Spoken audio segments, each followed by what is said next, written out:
Hello everyone. Before we start, make sure to like and subscribe to the channel, and leave a comment with where you're from and what time you're watching. That way, YouTube will keep showing you stories just like this one. Now, let's begin. My first week at Hartley Insurance started on a Monday in early October 2018, right when the leaves in Portland were turning that deep amber color that makes the whole city look like a photograph. After spending nearly a decade bouncing between temp jobs and retail positions since graduating high school in 2008, landing a permanent role with actual benefits felt like finally catching my breath. The office was one of those renovated buildings downtown, exposed brick walls and too much fluorescent lighting. But I remember walking in and thinking this was my chance to build something stable.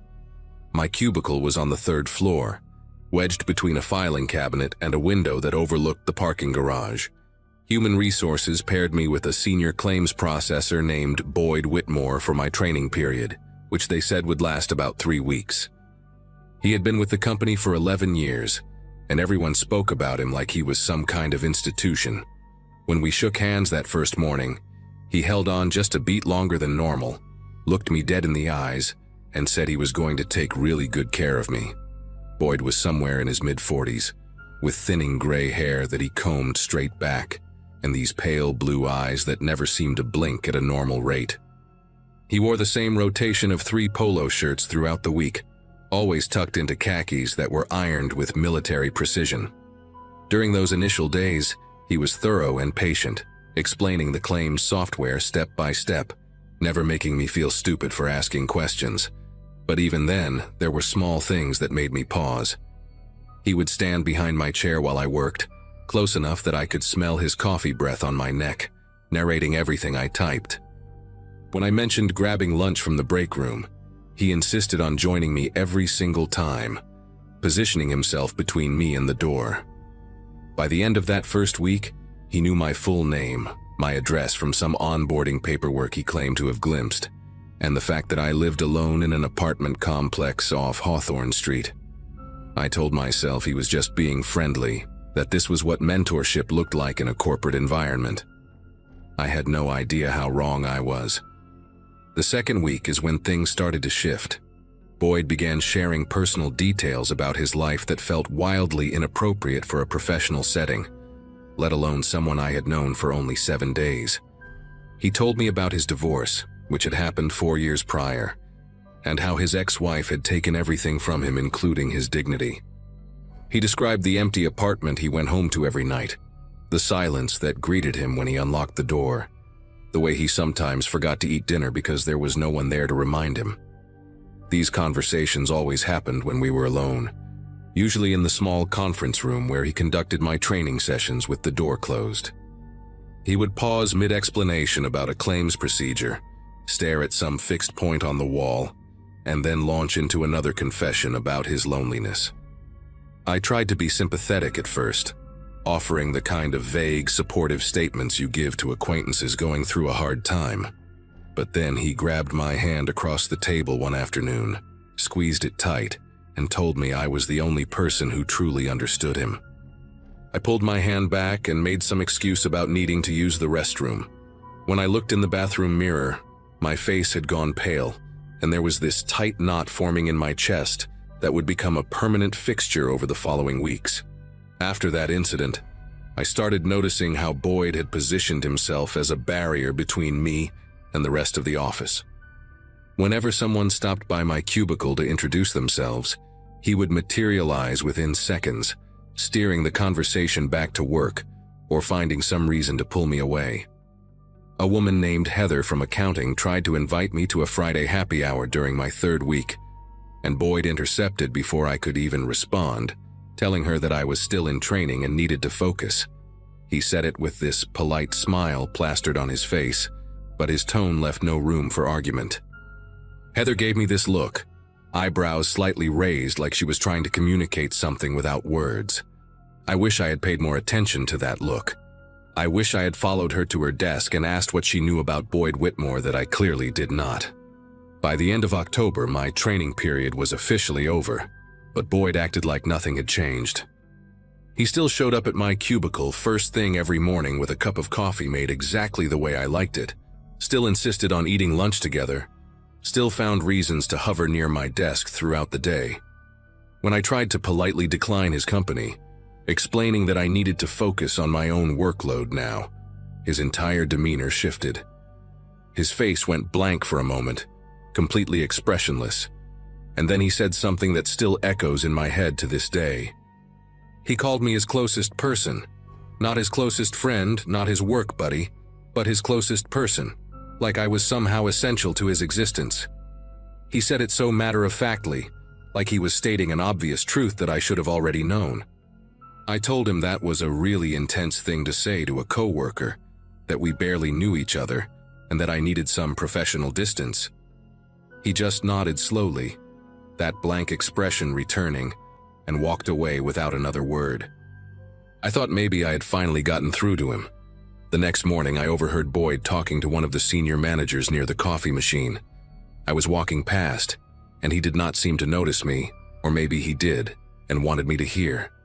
He was saying that he was worried about me, that I had been struggling emotionally since starting at the company, that I had confided in him about personal problems at home. He lowered his voice to this concerned whisper, and said he was the only support system I had right now. The manager, a man named Glenn who I had maybe spoken to twice, was nodding along sympathetically. I stood there frozen in the hallway, unable to process what I was hearing. Boyd was constructing an entire fictional narrative about me, painting himself as my caretaker, and me as some fragile mess who needed him. When I finally gathered myself enough to approach Glenn later that day, planning to set the record straight, he looked at me with this pitying expression and asked if everything was okay at home. Boyd had gotten to him first. Boyd had gotten to everyone first.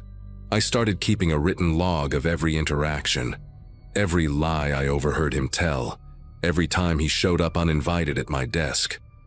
My notebook filled up fast. November came with gray skies and early darkness, and I began dreading the walk to my car at the end of each shift. The parking garage was attached to the building, 4 levels of concrete and dim lighting, and the kind of echoing silence that amplifies every footstep. I always parked on the 3rd level because it was closest to the elevator, but now that familiar route felt different. One evening, about a week after I had set boundaries with Boyd, I walked out to my car and noticed him standing 3 rows away, leaning against a concrete pillar with his arms crossed.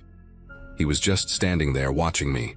Not approaching, not waving, just staring with those unblinking pale eyes. I fumbled with my keys, got into my Subaru as fast as I could, and locked the doors immediately. When I looked in my rearview mirror as I pulled out of the space, he was still there, still watching, still completely motionless. I told myself it was a coincidence, that maybe he had parked nearby and was just heading to his own car.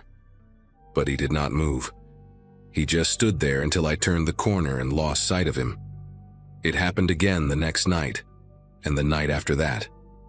Boyd would always be somewhere in the garage when I left, never in the same spot twice, but always positioned so that he had a clear view of my car. Sometimes he would be sitting on the hood of his own vehicle, a faded green sedan that looked like it had not been washed in years.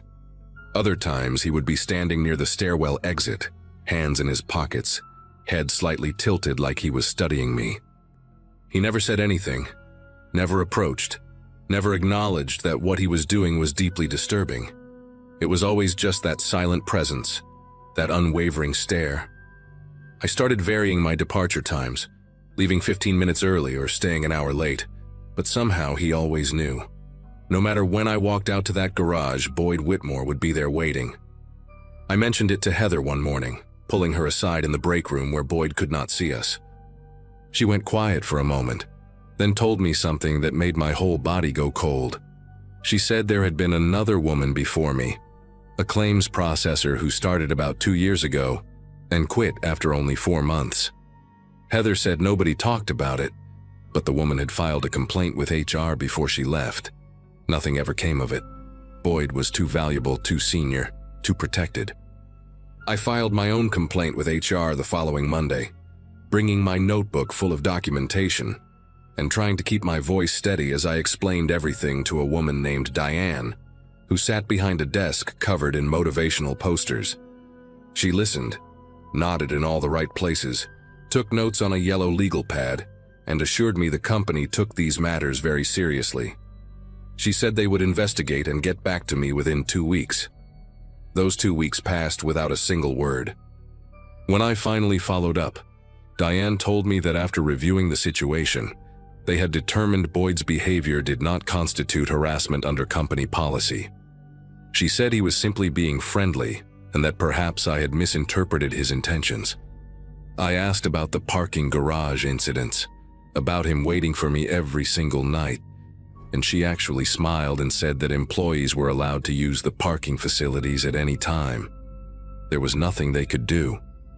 I walked out of that office feeling like the walls were closing in, like I was trapped in some nightmare where the rules did not apply to the person hurting me.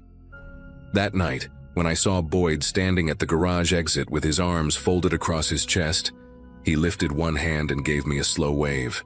He knew I had reported him, and he knew nothing would happen. The day everything changed started like any other Thursday in mid-November. I got to work early, hoping to avoid Boyd in the morning, but he was already at my cubicle when I stepped off the elevator. He had brought me coffee again, that same cup with 2 sugars, and he was sitting in my chair like he belonged there. When he saw me, he stood up and held out the cup with both hands like an offering.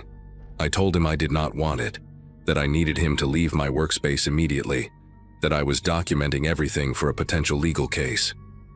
Something flickered behind his eyes when I said that, something quick and dark that disappeared as fast as it came. He set the coffee down on my desk very slowly, very deliberately, and then he leaned in close enough that I could see the individual pores on his face. He whispered that I was making a mistake, that he was the only one who truly cared about me, that everyone else in this office was just pretending. He said I would regret pushing him away. Then he straightened up, smoothed down his polo shirt, and walked back to his own desk like nothing had happened. My legs felt weak. I had to sit down in my chair, the same chair he had just been sitting in, and I could still feel the warmth from his body on the fabric. That evening, I did not go to the parking garage alone. I had called my older brother Nathan during my lunch break, voice cracking as I explained what had been happening for the past 6 weeks. He drove an hour from Salem to meet me at the office, and when 5 o'clock came, we walked to the garage together. Nathan is a big guy, former college linebacker, the kind of person whose presence alone makes you feel safer. Boyd was there, of course, standing near the elevator doors on the 3rd level with that same blank expression. But when he saw Nathan walking beside me, something shifted. His face twitched, just slightly, like a glitch in a mask he had been wearing. Nathan stared him down the entire walk to my car, not saying a word, just making it absolutely clear that I was not alone anymore. Boyd did not wave that night. He did not move at all. He just watched us drive away, and in my rearview mirror, I saw him take out his phone and start typing something. I did not sleep well that night, wondering what message he was composing, who he was telling lies to now.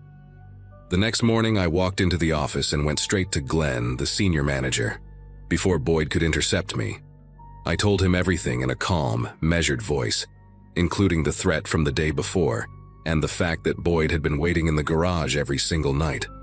I told him about the previous woman who had quit, about the HR complaint that went nowhere, about how this pattern was going to keep repeating unless someone actually did something. Glenn looked uncomfortable, shifting in his seat, avoiding eye contact. He said he would talk to Boyd, that maybe there had been some misunderstandings. I told him that was not good enough, that I had already consulted with a lawyer and was prepared to take legal action against both Boyd and the company if this continued. That got his attention. His whole posture changed, and he asked me to give him 24 hours. The next day, I received an email from HR informing me that Boyd Whitmore had been placed on administrative leave, pending a formal investigation. 2 weeks later, he was terminated. I never saw him in the parking garage again. I wish I could say that was the end of it, that Boyd disappeared from my life completely after his termination. For about 3 months, things were quiet. I started making friends at the office, finally went to those Friday happy hours with Heather, and slowly felt the tension drain from my shoulders every time I walked to my car without seeing anyone waiting in the shadows. But then, in February, I got a letter in the mail with no return address. Inside was a single photograph of me walking into my apartment building, taken from across the street. On the back, written in neat handwriting, were the words, "I still think about you." I called the police that same day and filed for a restraining order. The judge granted it after I presented my documentation, my notebook full of dates and incidents, the photograph, and a statement from Heather about the previous employee. Boyd violated the order once, showing up at a grocery store where I was shopping, standing at the end of the aisle just watching me. He was arrested, spent 3 days in jail, and after that, I never saw him again. I moved to a different part of the city 6 months later, got a new job at a smaller company, where I actually felt valued, and tried to rebuild some sense of normalcy. It has been almost 7 years now, and sometimes I still check my rearview mirror when I leave work. Sometimes I still feel a chill when a coworker stands too close or offers to bring me coffee. The thing that sticks with me most is not the fear, though that was real enough. It is the way everyone around me dismissed what was happening until I threatened to make it their problem. Boyd Whitmore spent 11 years at that company doing this to women, and nothing changed until lawyers got involved. I think about that other woman sometimes, the one who quit before me, and I wonder if she is okay, if she moved on, if she still looks over her shoulder in parking garages. I tell this story now because I want people to understand that predators do not always look like monsters. Sometimes they look like helpful coworkers with coffee and encouraging sticky notes. Sometimes they wear khakis and polo shirts and speak so softly, you have to lean in close to hear them. Trust your instincts, document everything, and do not let anyone make you feel crazy for protecting yourself.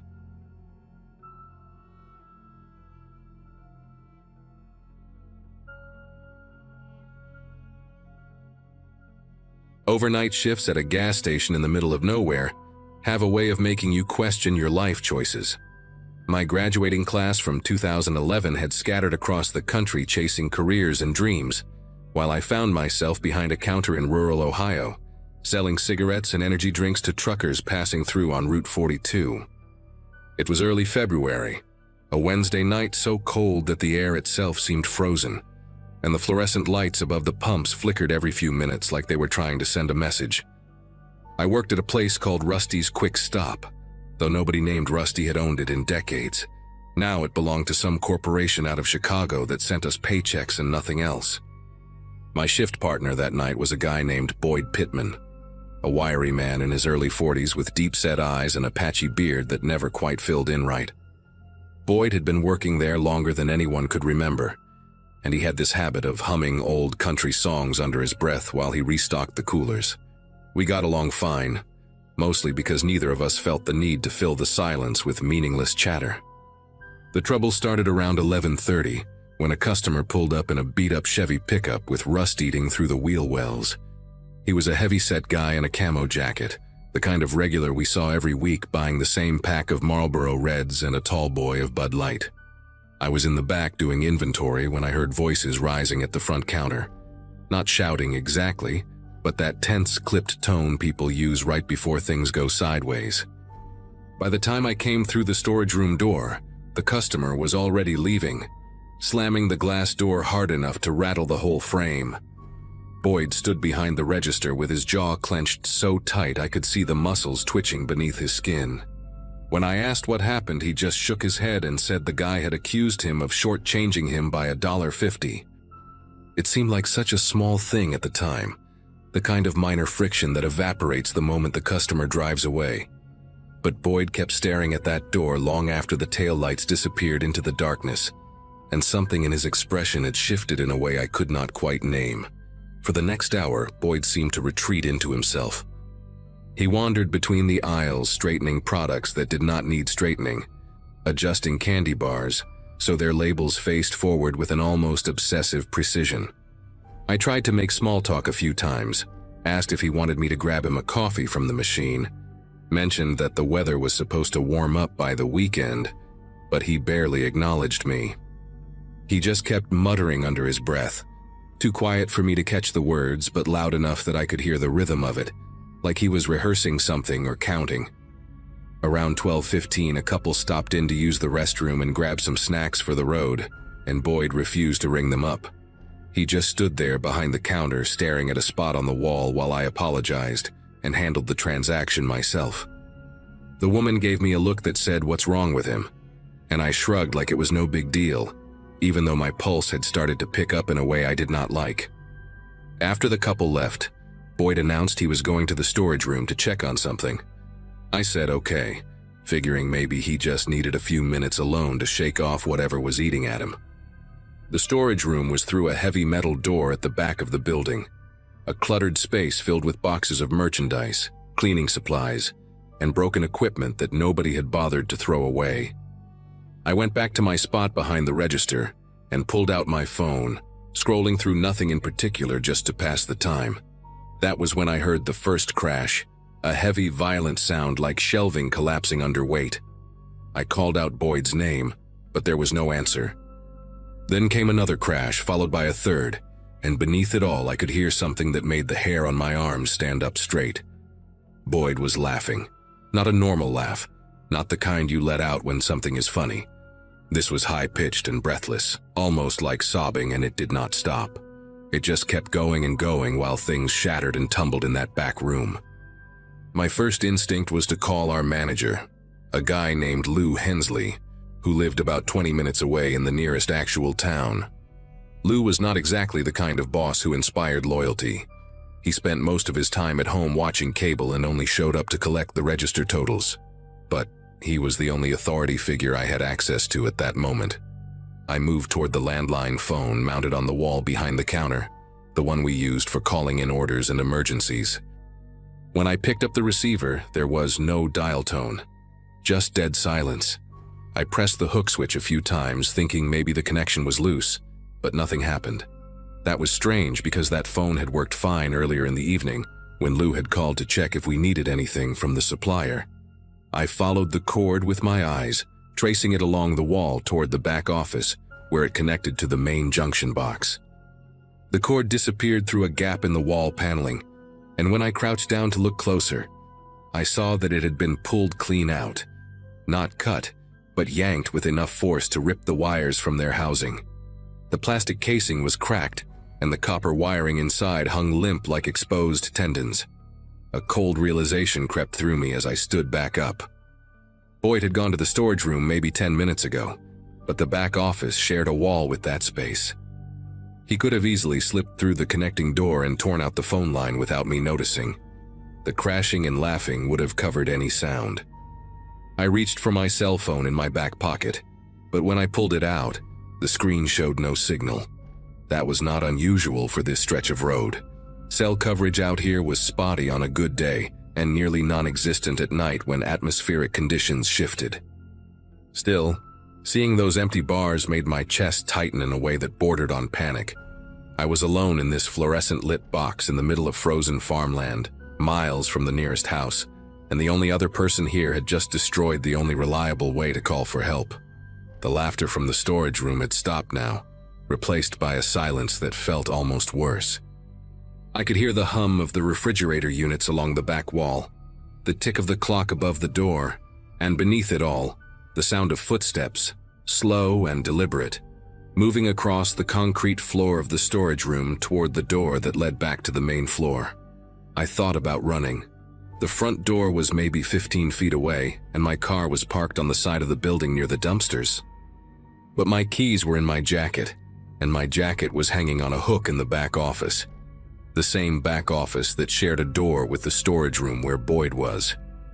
For a split second, I considered just bolting outside anyway, flagging down a passing car or walking until I found a signal.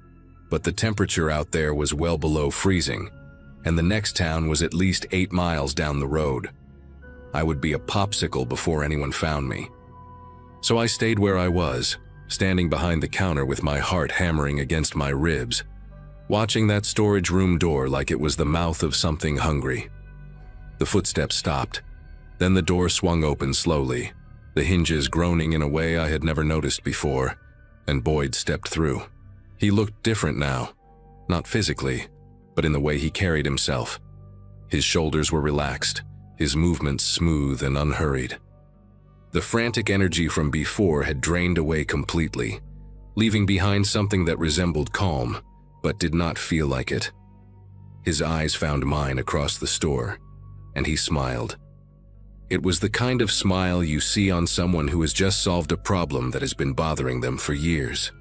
Boyd walked toward the counter without saying a word. His right hand hung loosely at his side, but I noticed his left arm was positioned slightly behind his back, the elbow bent at an unnatural angle like he was concealing something. I tried to keep my voice steady when I spoke, asking him if everything was okay, if he wanted to talk about what just happened in the storage room. He did not answer right away. Instead, he stopped about 3 feet from the counter and tilted his head to the side, studying me the way a child might study an insect before deciding whether to crush it. When he finally spoke, his voice was soft and measured, almost gentle. He said he had been thinking about things for a long time now, years actually, and that tonight something had finally clicked into place. He said he understood now what needed to be done, what he should have done a long time ago. I asked him what he meant, trying to keep the conversation going, trying to buy time for something I could not even name. Boyd brought his left hand around from behind his back, and I saw the box cutter gripped in his fingers. The blade was extended, catching the fluorescent light in a way that made it look almost surgical. He held it loosely, casually, like it was just another tool he used every day, which technically it was. We used those box cutters to open shipments, to slice through packing tape, to break down cardboard. But the way Boyd looked at it now made it clear he had something else in mind entirely. I kept the counter between us, my mind racing through every possible option. There was a baseball bat under the register. Lou had put it there years ago after a string of robberies hit gas stations along the highway, but reaching for it would mean taking my eyes off Boyd, and I was not willing to do that. Instead, I started talking. I told Boyd that whatever was going on, we could figure it out together. I reminded him that we had worked side by side for almost 2 years without any problems, that I considered him a decent guy, that I did not want to see him throw his life away over some customer who was not worth the trouble. Boyd listened with that same unsettling patience, the box cutter turning slowly between his fingers like a nervous habit. When I finished, he let out a long breath through his nose and shook his head like I had missed the point entirely. He said this was not about the customer. It was never about the customer. That man had just been the final piece of a puzzle Boyd had been assembling in his head for longer than he could remember. He talked about feeling invisible his whole life, about giving everything to jobs and people who never gave anything back, about waking up every morning knowing that nothing he did would ever matter to anyone. His voice stayed calm the whole time, almost philosophical, and that was what scared me more than anything. This was not rage.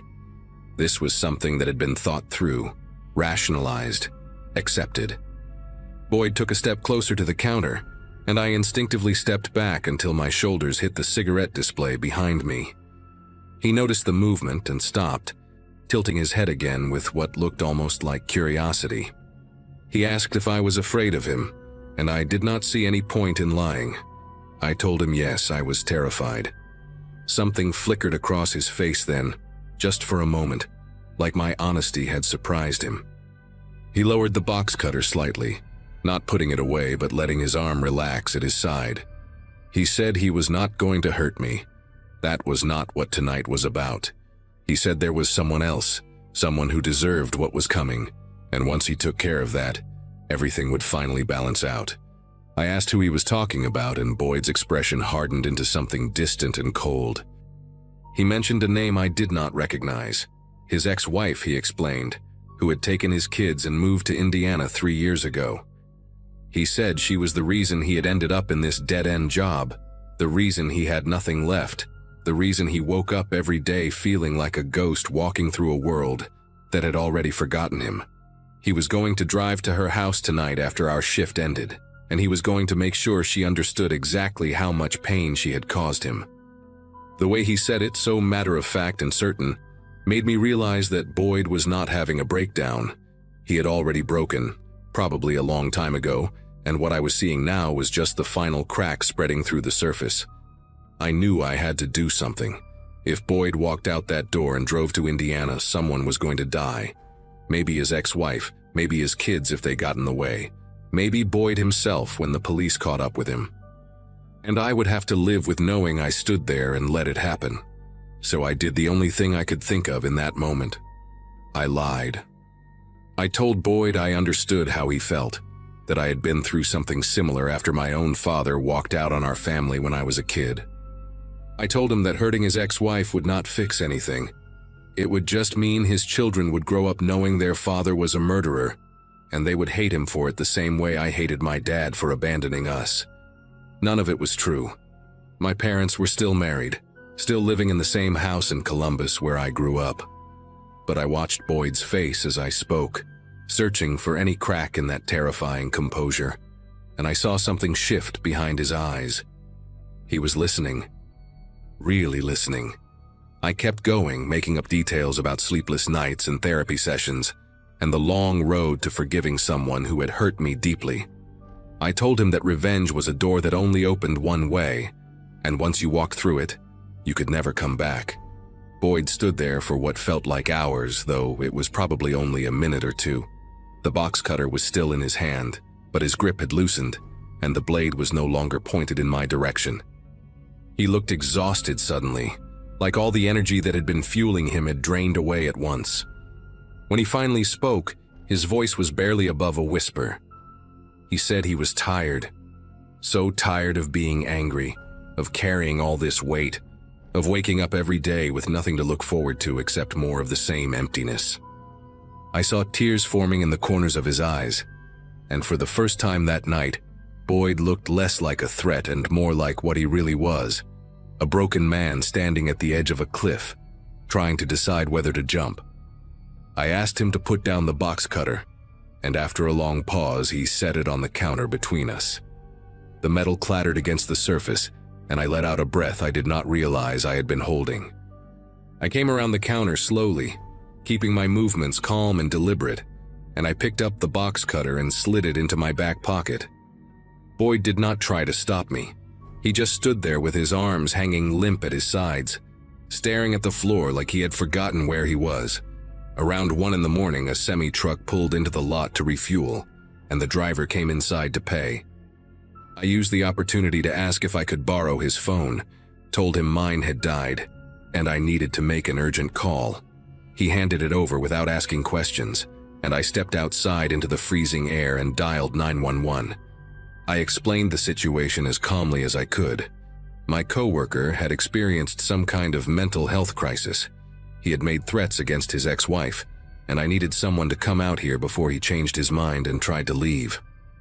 The dispatcher told me to stay on the line, and that officers were being sent from the county sheriff's office about 25 minutes away.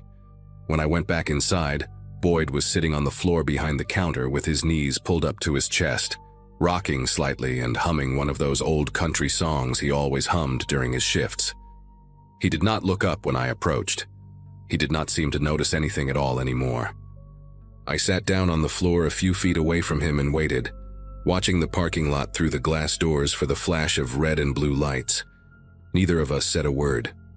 The fluorescent lights buzzed overhead, and somewhere outside, the wind howled across the frozen fields. And I remember thinking that this was the longest night of my entire life. The police arrived around 1:40, 2 cruisers pulling into the lot with their lights on but no sirens. They took Boyd away in handcuffs, though he did not resist. He just walked between the officers like a sleepwalker, his eyes empty and distant. One of the deputies stayed behind to take my statement, and I told him everything that had happened from the argument with the customer to the moment I called for help. He said I had probably saved at least 1 life that night, maybe more, and that I should be proud of how I handled things. I did not feel proud. I felt hollow and exhausted and deeply shaken in a way I had never experienced before. I quit working at Rusty's Quick Stop a week later, Could not bring myself to go back to that building, to stand behind that counter, to look at the spot where Boyd had set down that box cutter. I heard later that he was admitted to a psychiatric facility downstate, that his ex-wife had been notified about the threats and had taken out a restraining order. I never saw Boyd again.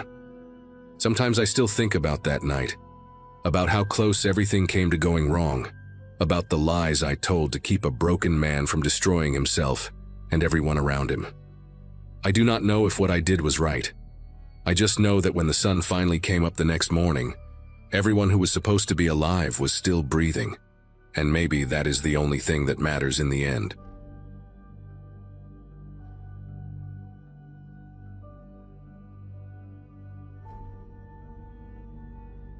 Everyone at Harmon's Home Goods thought I was lucky to land the assistant manager position right after finishing community college in 2015. My mom kept telling her friends how proud she was, how her daughter was climbing the ladder at 23, while other kids from my graduating class were still figuring out what to do with their lives. The store sat in a small strip mall outside of Dayton, Ohio, sandwiched between a nail salon and a Chinese takeout place that always smelled like burnt sesame oil. Nothing glamorous, but the pay was decent, and the hours gave me enough time to take online classes toward my business degree. The store itself was one of those places that sold everything from picture frames to artificial plants, the kind of shop where middle-aged women spent Sunday afternoons browsing for things they did not really need. My manager, a heavy-set guy named Dennis who had been there for 15 years, trusted me enough to let me handle closing shifts alone most weeknights. It was quiet work, mostly restocking shelves and running the register for the few customers who wandered in after dinner. I liked the solitude, the hum of the fluorescent lights, the predictable rhythm of it all. That changed when corporate hired a new stock associate in early March. His name was Leonard Voss, and from the very first day, something about him made the air feel heavier. He was maybe 40, thin in a way that made his clothes hang loose on his frame, with pale blue eyes that never seemed to blink at the right moments. Leonard was polite to an almost uncomfortable degree, the kind of person who would hold a door open for you and then stand there smiling until you were completely through, watching the whole time. He spoke softly, always measuring his words like each one cost him something precious. The other employees found him odd but harmless, joking that he was probably just awkward from spending too much time alone, but I noticed things they did not. He started showing up 30 minutes before his shifts, sitting in his car in the parking lot with the engine off, just staring at the storefront. After closing time, when everyone else rushed to leave, Leonard would linger in the stockroom, rearranging boxes that did not need rearranging. Dennis said he was just dedicated, that we should be grateful someone actually wanted to work. I wanted to believe that. I really did. The Wednesday that everything fell apart started like any other closing shift. Dennis left around 6, patting me on the shoulder and reminding me to double-check the back door before I locked up. The evening crowd was thin, just a few regulars and a couple arguing over which lampshade matched their couch better. Leonard clocked in at 4, but was already there when I arrived at 3:30. Leaning against the wall near the employee entrance with a cup of gas station coffee in his hand. He smiled when he saw me, that slow, careful smile that showed too many teeth, and said something about how the weather was getting warmer. I nodded and walked past him quickly, pretending I needed to check something on my phone. By 8, the store was empty except for the two of us. I told Leonard he could head out early since we were dead, but he shook his head and said he wanted to help me organize the stockroom.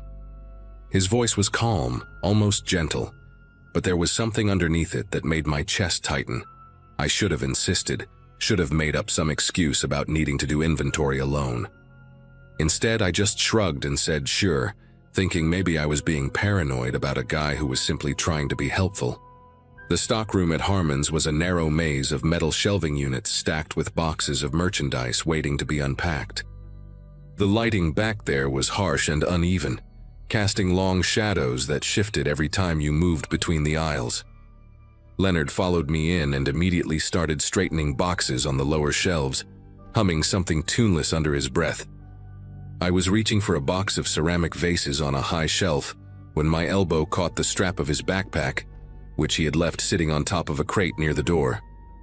The bag tumbled to the concrete floor and spilled open, scattering its contents in a messy arc across the ground.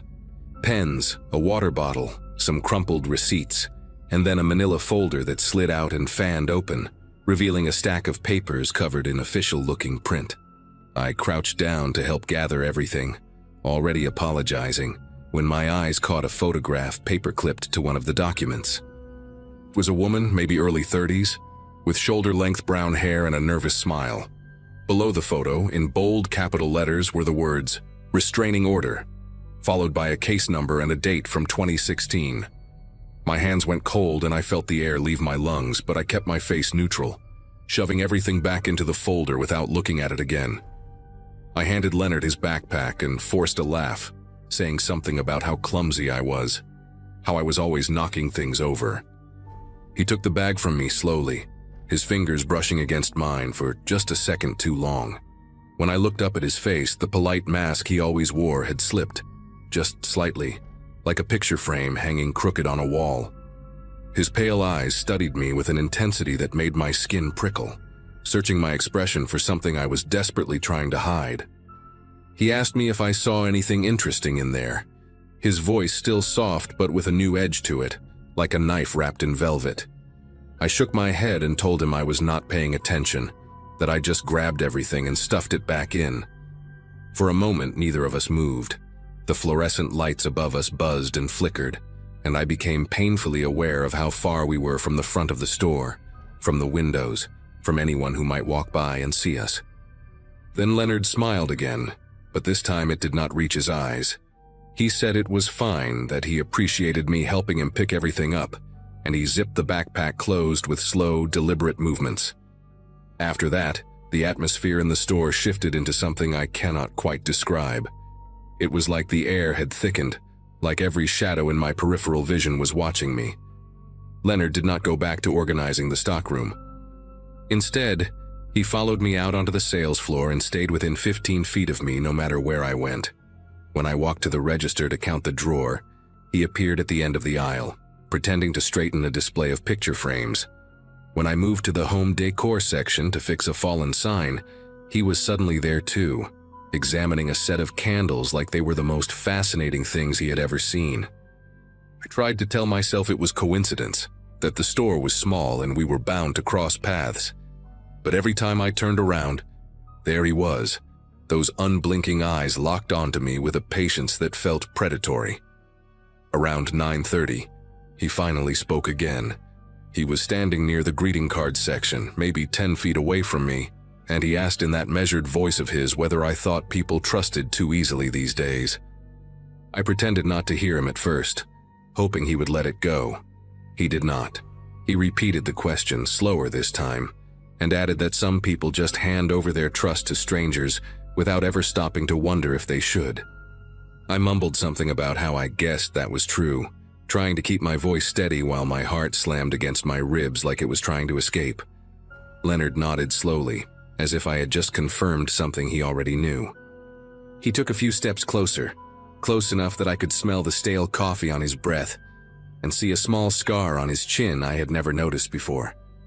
He told me he used to work at a department store up in Michigan, a place called Burgers that went out of business a few years back. Said he had a coworker there, a young woman named Heather who was a lot like me. Friendly, hardworking, always willing to close alone because she thought it made her look dedicated. His voice dropped lower when he said her name, almost tender, and something about the way he lingered on those two syllables made my stomach turn. I asked him what happened to her, the question slipping out before I could stop it. Leonard tilted his head to one side, studying me the way a cat studies a mouse that has wandered too far from its hole. He said he was not sure, that she stopped showing up to work one day and nobody ever heard from her again. Then he smiled, that wrong smile that showed all his teeth, and said some people just vanish like that, like smoke. The next hour was the longest of my life. I kept glancing at the clock above the register, watching the minutes crawl by with agonizing slowness. Leonard stayed close, always close, commenting on things in that soft voice that now sounded like a threat wrapped in politeness. He asked me if anyone knew I was working tonight, if my family expected me home at a certain time. When I lied and said my boyfriend was picking me up at 10, something flickered across his face, a micro-expression of annoyance that vanished almost as quickly as it appeared. He recovered fast, nodding and saying that was nice, that it was smart for a young woman to have someone looking out for her. I did not have a boyfriend. I lived alone in a studio apartment 15 minutes away, and the only person who might notice if I did not come home was my cat. But Leonard did not need to know that. I excused myself to the bathroom, locking the door behind me and pulling out my phone with trembling fingers. My first instinct was to call the police, but what would I even say? That my coworker was being creepy? That I found some papers in his bag? I needed more, something concrete that would make them take me seriously. So I opened my browser and typed in his name along with the word restraining order, praying that whatever I found would tell me I was overreacting. The search results loaded slowly on my cracked phone screen, each second stretching into an eternity, while I stood in that cramped bathroom with my back pressed against the cold tile wall. The first few links were useless, just social media profiles and a white pages listing. But then I found an article from a local news station in Grand Rapids, dated January 2017. The headline read, "Person of interest named in Berger's employee disappearance case." There was a photo of Leonard, younger but unmistakably him, standing outside a police station with his lawyer. The article said a 26-year-old woman named Heather Dominguez had been reported missing after failing to show up for her shift at Berger's department store. Co-workers told investigators that a male employee had been exhibiting unusual behavior toward her in the weeks before she vanished. Leonard Voss was questioned multiple times but never charged due to insufficient evidence. Heather's car was found abandoned in a parking garage 3 miles from the store. Her body was never recovered.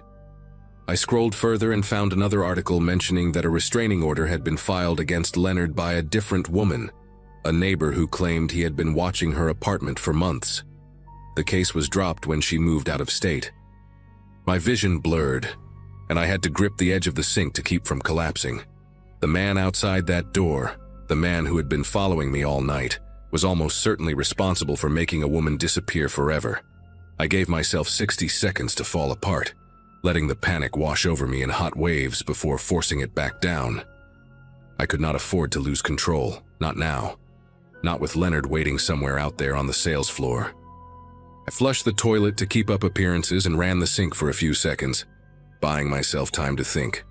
My phone showed 9:47, which meant I had maybe 13 minutes before closing time, before I would have to walk out to the dark parking lot where Leonard's car sat waiting like a patient predator. I thought about calling 911 right there, but the bathroom had no windows and only one door, and if Leonard heard me talking to the police, I had no idea what he might do. I needed to get to the front of the store, closer to the entrance, closer to the security cameras that fed into the monitor in Dennis's office. I needed to act normal for just a little longer. I unlocked the bathroom door and stepped out, my legs feeling like they were made of wet cement. Leonard was standing at the end of the hallway, leaning against the wall with his arms crossed, watching me emerge with an expression that was somehow both blank and hungry at the same time. He asked if I was feeling okay, said I had been in there a while. I told him my stomach was bothering me, something I ate for lunch. He nodded slowly, those pale eyes never leaving my face, and said we should probably start closing up soon. I walked toward the front of the store with Leonard trailing behind me, his footsteps soft and measured on the linoleum floor. Every instinct in my body screamed at me to run, to bolt for the door and never look back. But I knew that would only trigger whatever violence he was capable of. Instead, I kept my pace steady and my breathing controlled, focusing on the glowing exit sign above the entrance like it was a lighthouse guiding me through a storm. When I reached the register, I made a show of counting the drawer while secretly typing a text to my older brother Kevin, with one hand hidden below the counter. I wrote 3 words: "Call me now." 30 seconds later, my phone rang, the sound cutting through the silence like a Ju Ming lifeline.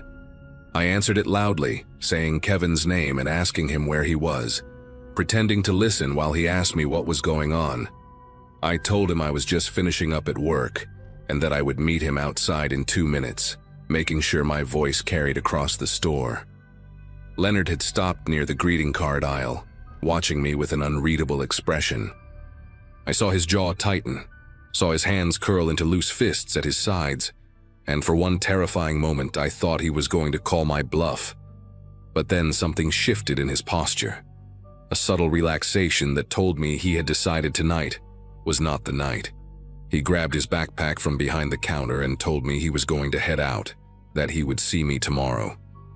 I watched him walk through the automatic doors and disappear into the darkness of the parking lot, and I did not take a full breath until I saw the headlights of his old Chevy pull out onto the main road.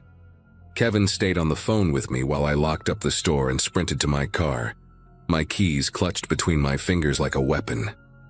I drove straight to the police station and told them everything, showed them the articles on my phone, gave them Leonard's full name and the license plate number I had memorized weeks ago out of some instinct I could not explain at the time. The detective who took my statement was a tired-looking woman in her 50s who listened without interrupting, her expression growing darker with every detail I shared. She told me they would look into it, that they would contact the department in Michigan and see if there was enough to reopen the investigation. I never went back to Harmon's. I called Dennis the next morning and quit over the phone, not giving him a reason, not caring what he thought. A week later, Kevin helped me move to a different city, a fresh start somewhere Leonard Voss would never find me. I learned from a news article 6 months later that he had been arrested in Indiana after a woman reported him for following her home from her workplace. The police searched his apartment and found photographs of dozens of women, taken without their knowledge, along with journals filled with detailed observations about their routines. Heather Dominguez was never found, and I still think about her sometimes, wonder if things might have been different if someone had trusted their instincts sooner. I think about how close I came to becoming another name in one of his journals, another woman who vanished like smoke. And I think about how the only reason I am here to tell this story is because I listened to that small voice in the back of my head, the one that kept whispering that something was deeply, terribly wrong with the quiet man who smiled too much and never blinked at the right moments.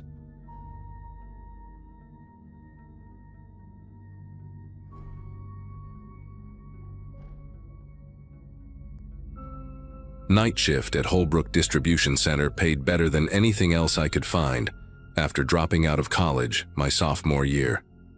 My parents had graduated in the class of '89, both of them, and here I was stacking boxes in a warehouse outside of Portland while my younger sister finished her nursing degree. It was humbling, sure, but the work was steady and the people mostly kept to themselves. I had been there about 8 months when Curtis Beale transferred from the morning crew to our shift. He was one of those guys who stood a little too close when he talked, always finding reasons to hover near my station in the picking area.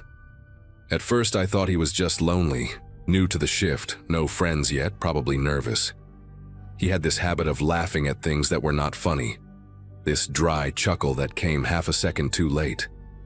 I made the mistake of being polite to him during my first week working alongside him, and I think he took that politeness as an invitation to something more. Curtis was probably somewhere in his mid-40s, with thinning hair he combed straight back, and these watery blue eyes that never seemed to blink enough.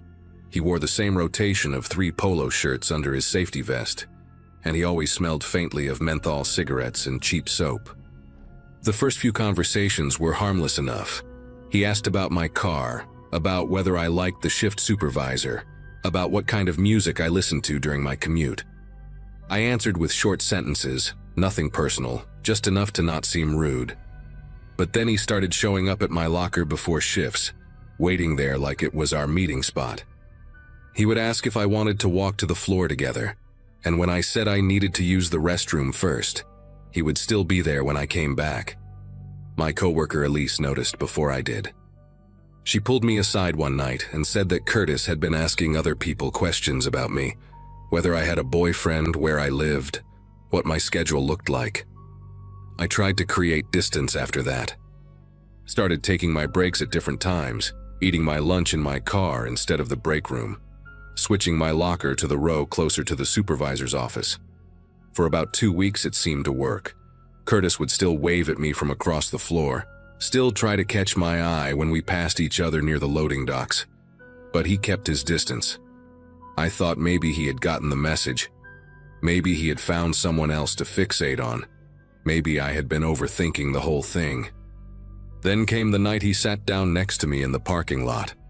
I was in my car with the windows cracked, eating a sandwich and scrolling through my phone, when the passenger door opened and he just climbed in. No knock, no asking permission. He sat down in my passenger seat like we had planned to meet there, like this was something we did every night. He had a bag of chips in his hand and he offered me some, smiling with those thin, colorless lips. And I was so stunned that I did not say anything for a full 5 seconds. I told him he needed to get out of my car. My voice came out smaller than I wanted it to, almost like a question instead of a demand. Curtis laughed, that same delayed chuckle, and said he just wanted to keep me company, said he noticed I always ate alone and that it made him sad to see. I repeated myself, louder this time, and something in his expression shifted. It was subtle, just a flicker behind his eyes, but I saw irritation there, maybe even anger. He held up his hands in mock surrender and said he was just trying to be friendly, that I did not need to be so hostile about it. Then he got out, slow and deliberate, and stood outside my window for a moment before walking away. He did not look back, but I watched him cross the parking lot in my rearview mirror, and I noticed that his hands were balled into fists at his sides. I locked my doors and sat there until my break was over, my sandwich untouched on my lap. The next few shifts were quiet, almost too quiet. Curtis avoided me entirely, would not even look in my direction when we crossed paths on the floor.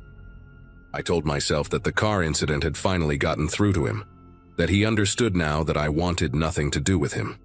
Elise was not so sure. She said men like Curtis did not just give up, that they stewed and planned and waited. I thought she was being paranoid. Then a new hire named Becca started on our shift. Young, maybe 19 or 20, fresh out of high school with braces still on her teeth. She worked the station next to mine, and on her third night she asked me a question that made my throat tighten. She wanted to know if it was true, what Curtis had told her during orientation. She said he had mentioned that we used to date, that things had ended badly, that I had a habit of leading men on. Her voice was curious, not accusatory, like she was just trying to get the gossip straight. I told Becca that none of it was true, that Curtis and I had never dated, that I had barely spoken 10 sentences to him in total. She looked confused, said that he had been pretty detailed about it, mentioned specific dates we had supposedly gone on, restaurants we had eaten at together, even described a necklace he claimed to have bought me for my birthday. I felt sick listening to her recount these fabrications. The level of detail he had invented was disturbing, like he had constructed an entire relationship in his mind and was now presenting it as fact to anyone who would listen. Becca apologized, said she had no idea, said Curtis had seemed so sincere when he talked about it. I asked her who else he had told these stories to. She said she was not sure, but that he had been chatting with pretty much everyone during the orientation sessions that week. There had been 6 new hires altogether, and Curtis had apparently made himself their unofficial welcome committee. Over the next several days, I started noticing the looks. Whispers that stopped when I walked into the break room. Small groups of newer employees glancing at me and then quickly looking away. One guy from receiving, barely out of his teens, actually winked at me when I passed him near the loading bay. And when I asked him what that was about, he just laughed and said Curtis had told him I was a lot of fun.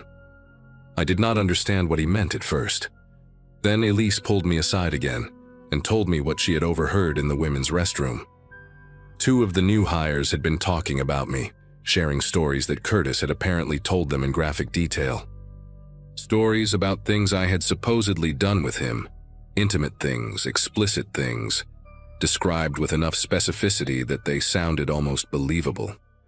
One of the girls had mentioned a birthmark on my lower back, something Curtis could not possibly have known about unless he had seen me undressed. which he absolutely had not. I confronted Curtis that same night, found him by the vending machines during second break, alone for once, feeding quarters into the slot for a candy bar. I asked him what he thought he was doing, why he was telling people these lies, where he had even gotten the detail about the birthmark. He turned around slowly, that infuriating half-smile on his face, and said he had no idea what I was talking about. I told him I knew exactly what he had been saying, that multiple people had come to me with his stories, that this was harassment and I was going to report him. The smile did not waver. He leaned in closer, close enough that I could smell the menthol on his breath, and said that it was his word against mine, and that everyone already believed him. Then he said something that made my entire body go rigid. He described the birthmark again, its exact shape and location, and then he described something else. A small scar on my hip from a childhood bike accident, something not even my closest friends knew about. He said he had seen everything, and that I should be more careful about leaving my gym bag unattended in the locker room. I went straight to the shift supervisor after that conversation. His name was Gary Fonseca, a heavy-set man in his 50s who had been running the night crew for over a decade. I sat in his cramped office with the fluorescent light buzzing overhead and told him everything. The unwanted attention, the invasion of my car, the fabricated stories, the intimate details Curtis could only have obtained by going through my personal belongings. Gary listened with his arms crossed, nodding occasionally, his expression unreadable. When I finished, he let out a long breath and said he would look into it. Said he took these things seriously. Said I should document everything from now on. But then he added something that made my heart sink. He said Curtis had been with the company for almost 15 years, that he had never had a single complaint against him, that some of the things I was describing sounded like misunderstandings. He asked if maybe I had given Curtis mixed signals without realizing it. I left his office feeling smaller than when I had walked in. The documentation became my obsession after that. I started carrying a small notebook in my vest pocket, writing down every interaction, every look, every comment I overheard. I saved text messages from coworkers who told me what Curtis was saying behind my back. I even asked Elise to write a statement about what she had witnessed, which she did without hesitation. Within 2 weeks, I had filled half the notebook with incidents. Times Curtis had followed me to my car after shift. Times he had shown up in aisles where I was working alone. Times new employees had approached me with increasingly disturbing versions of his stories. The rumors had evolved by then. He was no longer just claiming we had dated. Now he was telling people we were still seeing each other in secret, that I was engaged to someone else but could not stay away from him, that I had begged him not to tell anyone about our arrangement. One of the newer guys asked me point blank if it was true that I had a thing for older men, and when I said absolutely not, he just shrugged and said Curtis had shown him pictures. That was when I knew I had to go above Gary. The pictures changed everything. I contacted corporate HR directly, sent them an email with scanned pages from my notebook, attached the written statements from Elise and 2 other coworkers who had come forward, and explained that my direct supervisor had dismissed my concerns. The response came faster than I expected. Within 48 hours, an HR representative named Claudia drove up from the regional office to conduct interviews. She spoke to me first, then to Elise, then to several of the newer employees who had heard Curtis spreading his stories. She also pulled the security footage from the parking lot, which clearly showed Curtis entering my vehicle without permission on the night he had climbed into my car. When she finally sat down with Curtis himself, the interview lasted almost 2 hours. I do not know exactly what was said in that room, but I know that when Curtis walked out, his face was the color of old newspaper. He did not look at anyone. He went straight to his locker, gathered his things, and left the building. Claudia told me later that the pictures he had been showing people were photos he had taken of me from a distance, candid shots of me walking to my car, bending over to pick something up, standing at my workstation. Nothing explicit, but invasive enough to constitute grounds for immediate termination. Curtis was fired that same week. I learned through the grapevine that he had tried to fight it, claimed that the photos were innocent, claimed that I had led him on and then turned vindictive when he rejected me. But the documentation I had gathered was too thorough, the witness statements too consistent, and the security footage too damning. The last I heard, he had moved out of state. Someone said he had family in New Mexico, though I never bothered to verify it. I stayed at Holbrook for another year after that, long enough to watch the rumors fade and the new hires stop looking at me like I was some kind of scandal. Elise got promoted to team lead and made sure I was never scheduled anywhere near receiving, where Curtis used to work. I eventually left for a better job at a medical supply company across town, somewhere with daylight hours and no locker rooms. Sometimes I still think about those weeks when Curtis was constructing his fantasy version of me, telling strangers intimate details he had pieced together from stolen glances and rifled belongings. I think about how easily people believed him, how quickly a reputation can be dismantled by someone willing to lie with enough conviction. Keep my car doors locked now, even in my own driveway. I check behind me when I walk through parking lots at night. Some habits are hard to break once someone teaches you why they matter.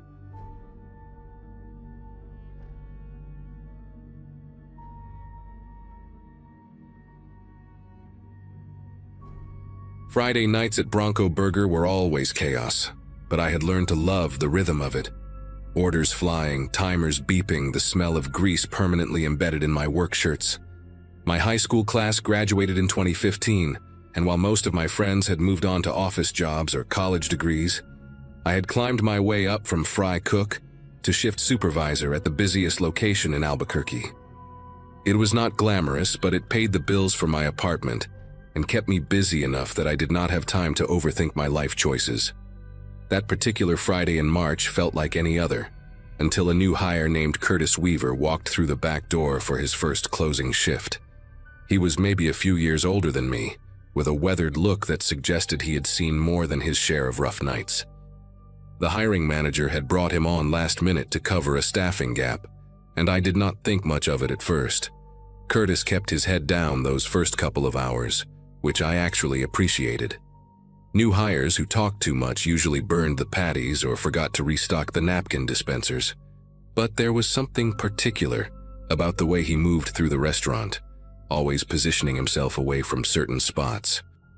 When I asked him to cover the drive-through window so Megan could take her break, he immediately suggested he could handle the grill instead.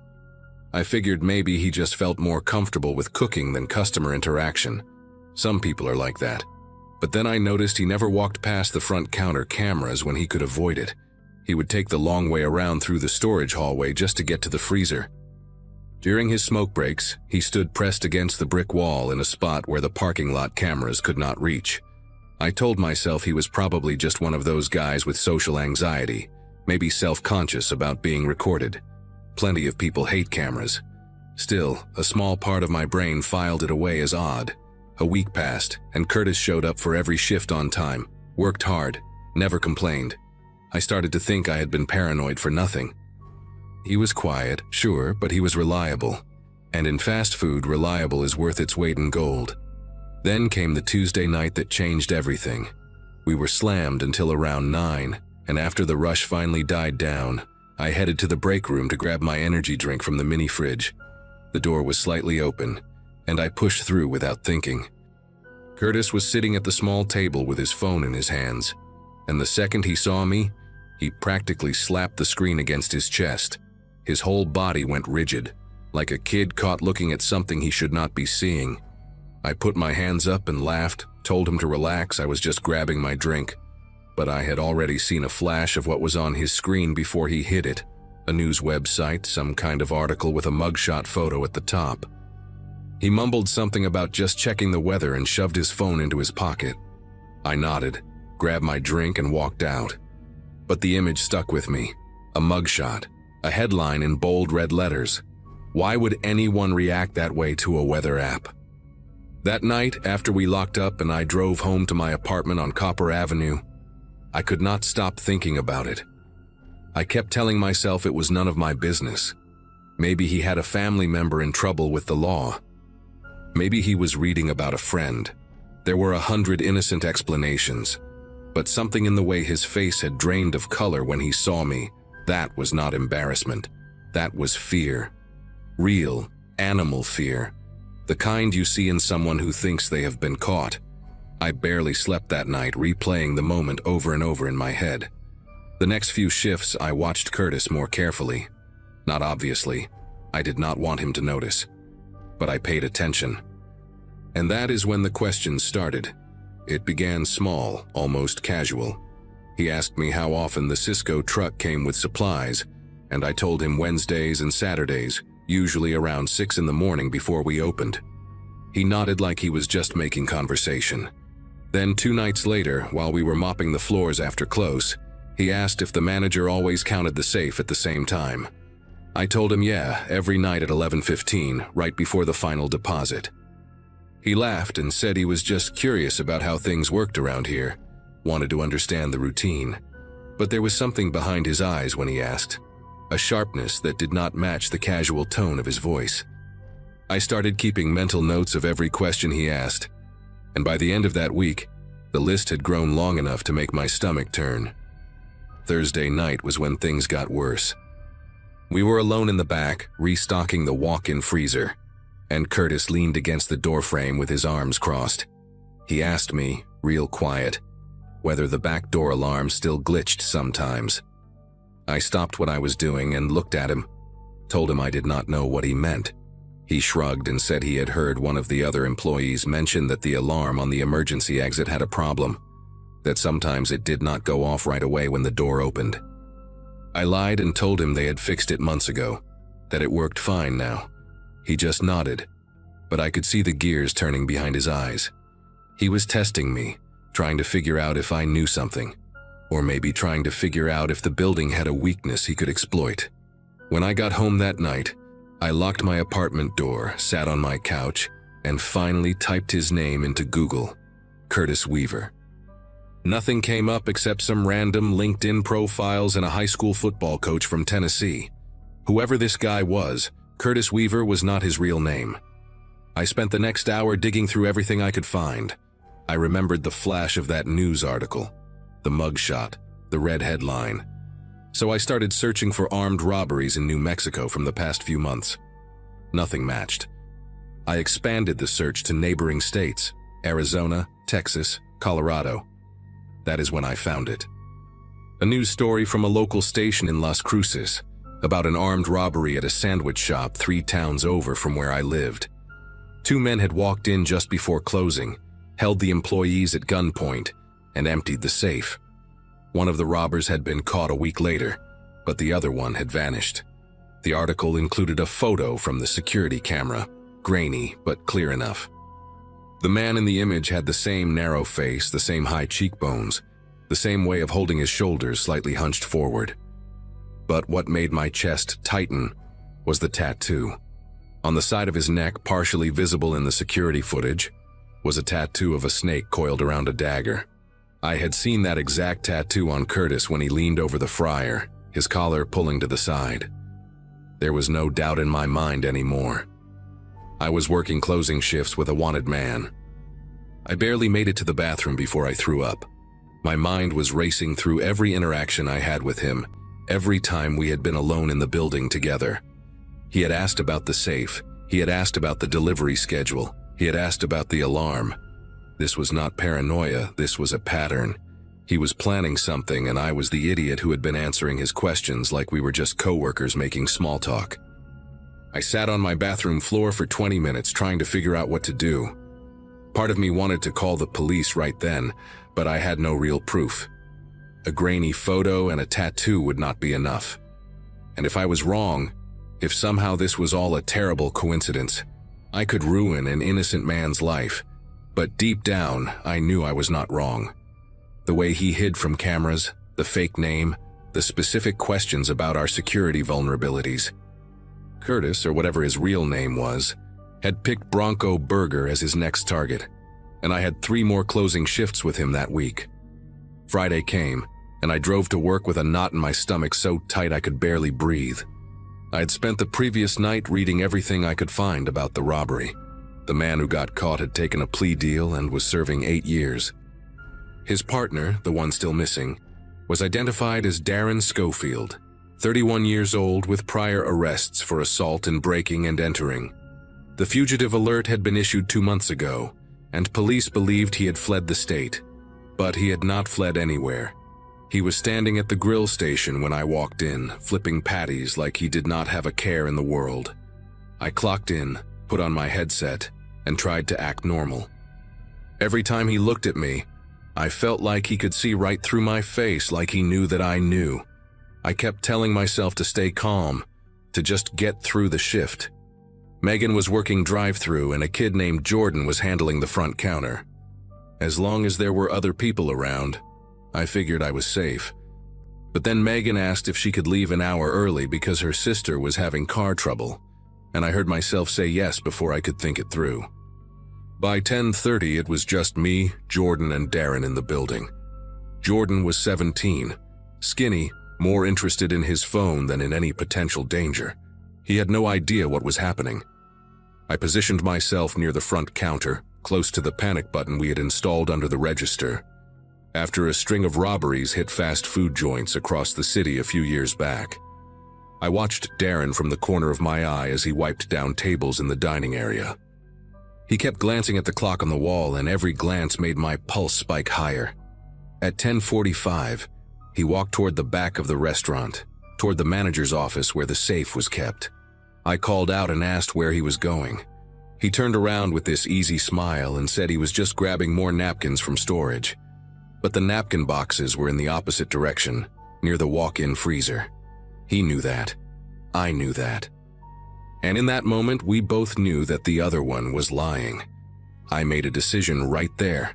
I told Jordan to take his break early, to go sit in his car for 15 minutes and call his girlfriend or whatever he wanted to do. The kid did not argue. He grabbed his phone and walked out the front door without a second thought. As soon as he was gone, I turned to Darren and told him we needed to talk. He stopped walking and faced me, his expression shifting from that fake casual smile to something harder, something colder. I told him I knew who he was. I told him I had seen the article about Las Cruces, and I had seen the fugitive alert with his real face on it. For a long second, neither of us moved. Then he took a step toward me, and I took a step back, my hand sliding under the counter toward the panic button. I told him that if he took one more step, I would press the button and the police would be here in 4 minutes. He stopped. His jaw tightened, and I could see the calculation happening behind his eyes, weighing his options, figuring out if he could reach me before I reached the button. I kept talking, kept my voice steady even though my heart was slamming against my ribs. I told him he could walk out the back door right now and disappear, and I would not press anything until he had a 5-minute head start. I did not want to be a hero. I just wanted to survive the night. He stared at me for what felt like an hour but was probably only 10 seconds. Then he laughed, this low, hollow sound that had no humor in it, and shook his head. He called me smart, said most people would have just kept their mouths shut and hoped for the best. Then he turned around, walked through the kitchen and pushed open the back door.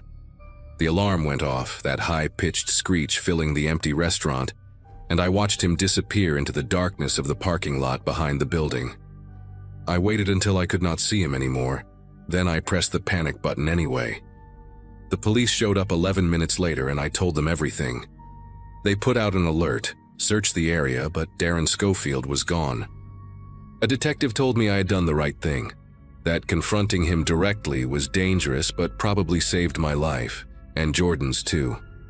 I quit Bronco Burger 2 weeks later.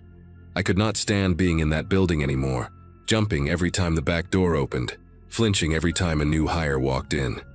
They caught Darren 4 months later in a motel outside of Tucson, trying to pull the same routine at a gas station. I read about it online and felt this strange mix of relief and lingering dread. Sometimes I still think about that moment when we stood there staring at each other, both of us knowing the truth. I got lucky that night. He decided I was not worth the risk, but I will never forget the look in his eyes when he was deciding, that cold, empty calculation, like he was measuring whether my life was worth more than his freedom. I hope I never see a look like that again.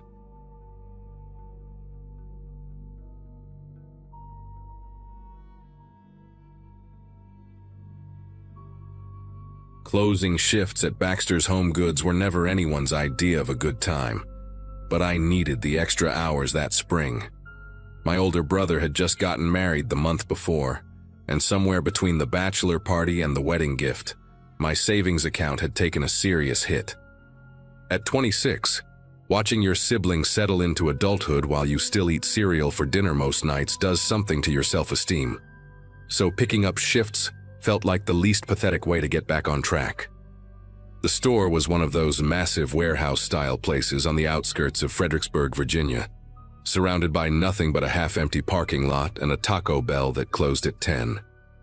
That Wednesday night in April 2018, the schedule had me paired with Wanda for closing duties, which meant mopping floors, restocking shelves, and counting registers until almost midnight. I did not mind working with her, even though most people on the team found her a little strange. Wanda had transferred to our location about 4 months earlier from a store somewhere in Delaware, and she kept mostly to herself in a way that felt less antisocial and more like she was carrying something heavy she did not want to talk about. She was maybe 15 years older than me, with graying hair she kept in a tight bun, and these deep-set eyes that always seemed to be looking past whatever was right in front of her. People in the break room whispered that she had left an abusive marriage, though nobody knew for sure, and I never asked. What I did know was that she worked harder than anyone else on the floor, never complained about staying late, and had this habit of triple-checking the locks before leaving like she expected someone to be waiting outside. That night, she seemed more on edge than usual, dropping her keys twice while we finished the registers and flinching hard when a car alarm went off in the parking lot. When I asked if she was okay, she just nodded quickly and said something about not sleeping well lately. I should have paid more attention to the way her hands trembled when she said it. We finished closing around 11:45, and I walked Wanda out to her car like I always did. The parking lot had that eerie orange glow from the sodium lights, and our footsteps echoed louder than they should have against the empty asphalt. Her old Nissan Sentra sat alone near the back of the lot, which I always thought was a weird choice since there were plenty of spots closer to the door. When she tried to start it, the engine made this grinding sound, and then nothing. She tried again, same result. I could see her grip tightening on the steering wheel, knuckles going white, and for a second I thought she might start crying. I offered to give her a jump, but after checking under the hood, it was clear the battery was not the problem. Something mechanical had given out, and neither of us knew enough about cars to figure out what.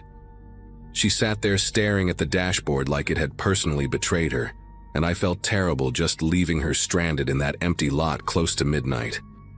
That is when I made the offer that changed everything about that night. I told her I could drive her home, that it was no big deal, that she could call a tow truck in the morning when places were actually open.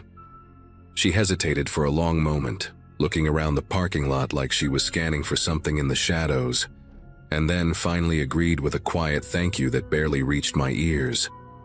The drive to her apartment complex took about 20 minutes, and she spent most of it staring out the passenger window without saying a word. I tried to make small talk about work stuff, about the new inventory system everyone hated, about our manager's annoying habit of scheduling meetings during lunch breaks.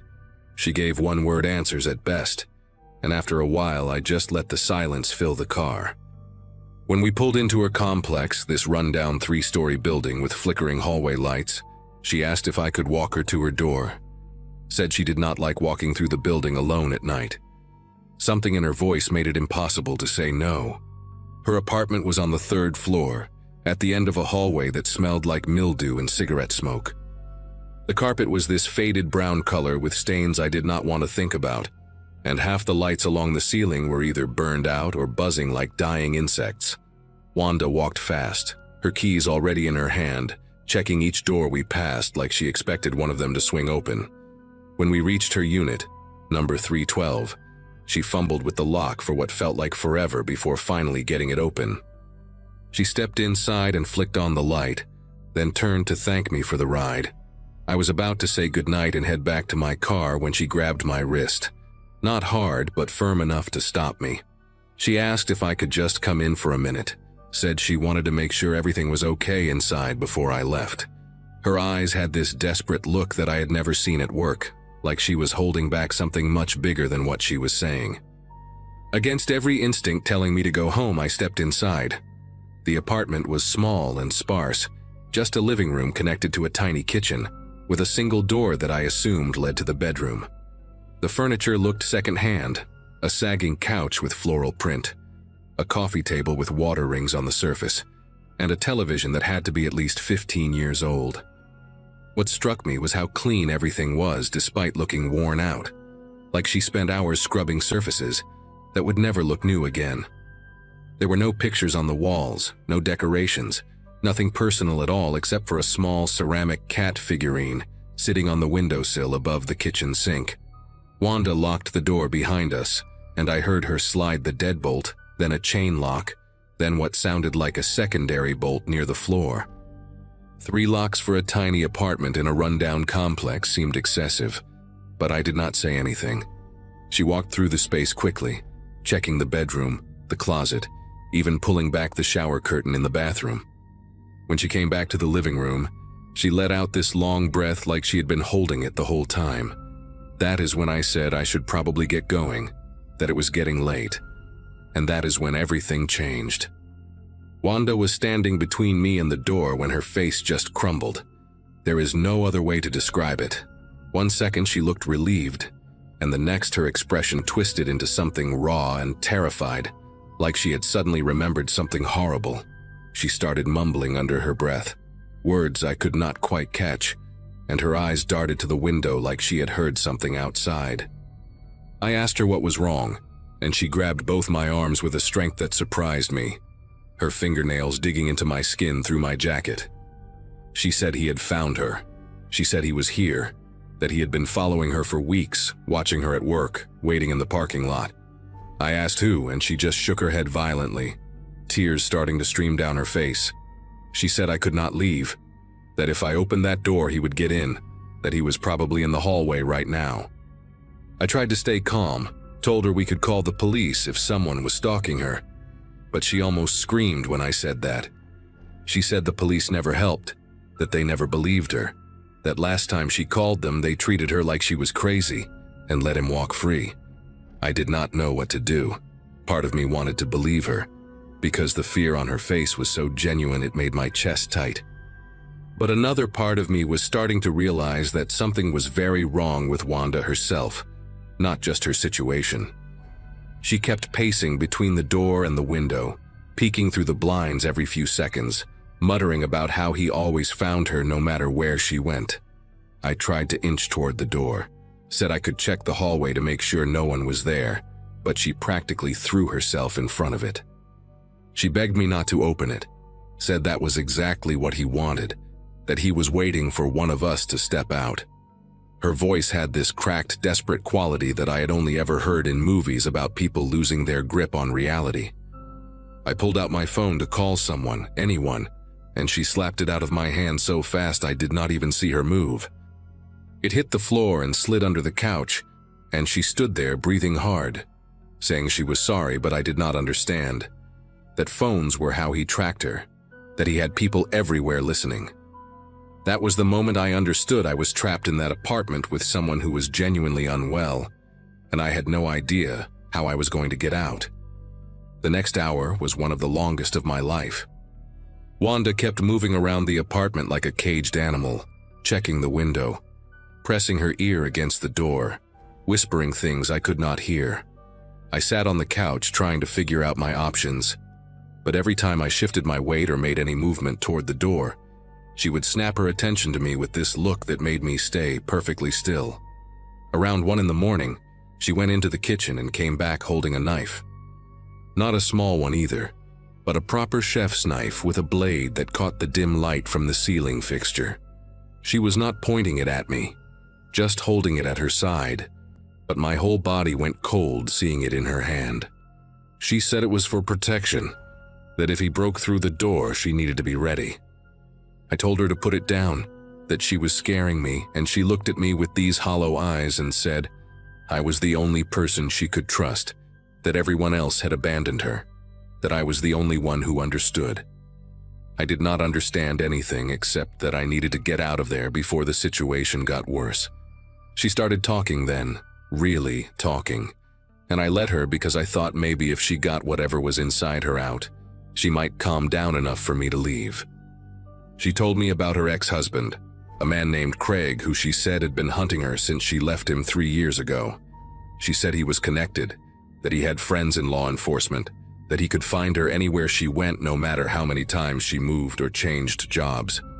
Some of what she said sounded plausible at first, the way abusers sometimes do stalk their victims, the way the system fails women who try to escape.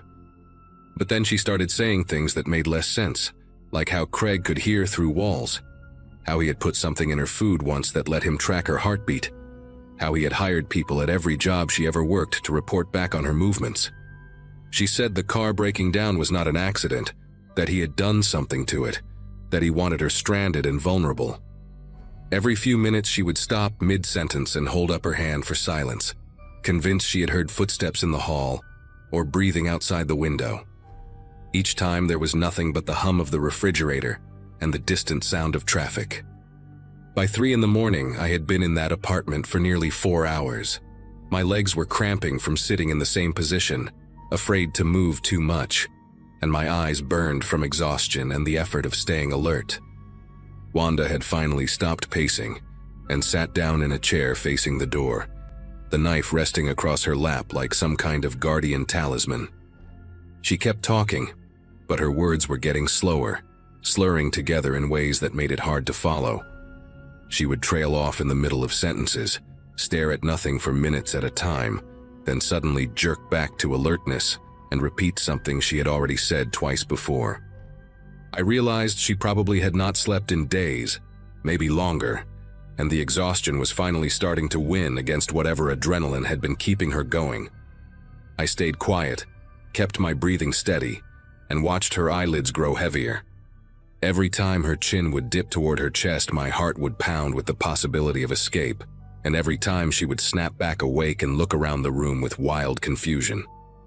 But the intervals between those moments started getting longer, her head staying down for 30 seconds, then a minute, then longer still. I do not know exactly what time it was when I finally moved, maybe close to 4 in the morning. Wanda had gone completely still in the chair, her breathing deep and rhythmic, the knife still in her lap, but her grip on it loose. I sat there for what felt like an eternity, watching her chest rise and fall, terrified that any sound would bring her back.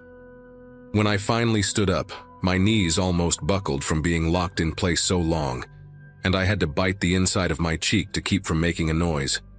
I moved toward the door one slow step at a time, avoiding the spots on the floor where I remembered the wood had creaked earlier. The deadbolt made a soft click when I turned it, and I held my breath so hard my chest ached. The chain lock was harder, my fingers clumsy and sweating, but I managed to slide it free without the metal rattling. I did not look back at her. I just opened the door as slowly as I could, slipped through the gap sideways, and eased it shut behind me. Then I walked down that dark hallway faster than I have ever walked anywhere in my life, took the stairs 2 at a time, and did not stop until I was in my car with the doors locked and the engine running. I drove straight home and sat in my parking lot until the sun came up, too wired to sleep, too shaken to do anything but replay the whole night in my head. When the store opened that morning, I called my manager and told him everything. He got quiet for a long moment, then said he would handle it. Turns out Wanda had a history that none of us knew about, episodes like this that had happened at her previous job before the transfer. The company had some kind of agreement with her, accommodations or something, but clearly whatever support system she had was not working anymore. She never came back to work after that night. I heard through another coworker a few weeks later that her family had come to get her, that she was getting help somewhere, but I never got details, and I did not ask for them. Part of me felt guilty for running, for not calling someone to check on her, for just saving myself and leaving her alone in that apartment. But another part of me knew that staying could have ended in a way I do not want to think about, that the knife in her lap was real even if the man in the hallway was not. I still think about Wanda sometimes, especially on nights when I have to close alone or walk through an empty parking lot after dark. I think about how fear can break a person so completely that they become the thing others need to fear. I think about how close I came to being in the wrong place at the wrong moment, when her mind finally snapped all the way. It took me months to stop checking my rearview mirror on the drive home from work, to stop flinching when someone grabbed my arm unexpectedly. I never found out what really happened to her, whether the ex-husband was real or just another part of the delusion, whether she ever got better, or if that night was just one stop on a longer fall. What I do know is that I got lucky. I got to walk out of that apartment, get in my car, and drive away from the worst night of my life. Not everyone gets that chance, and I have never forgotten it.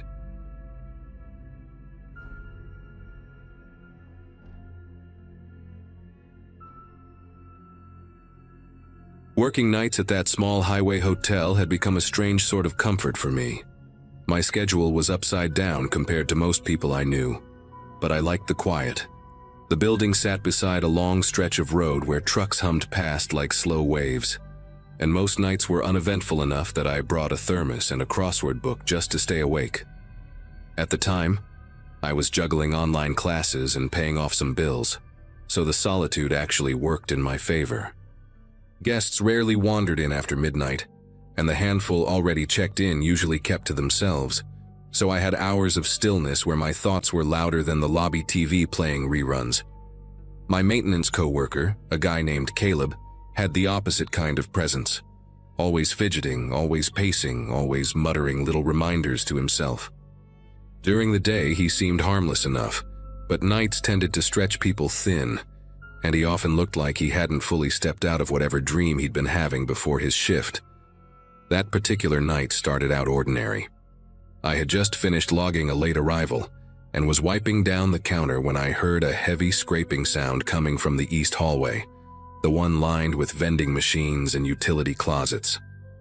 At first, I figured a guest was dragging their suitcase, but the noise kept going, long and uneven, like something wooden being pulled over tile.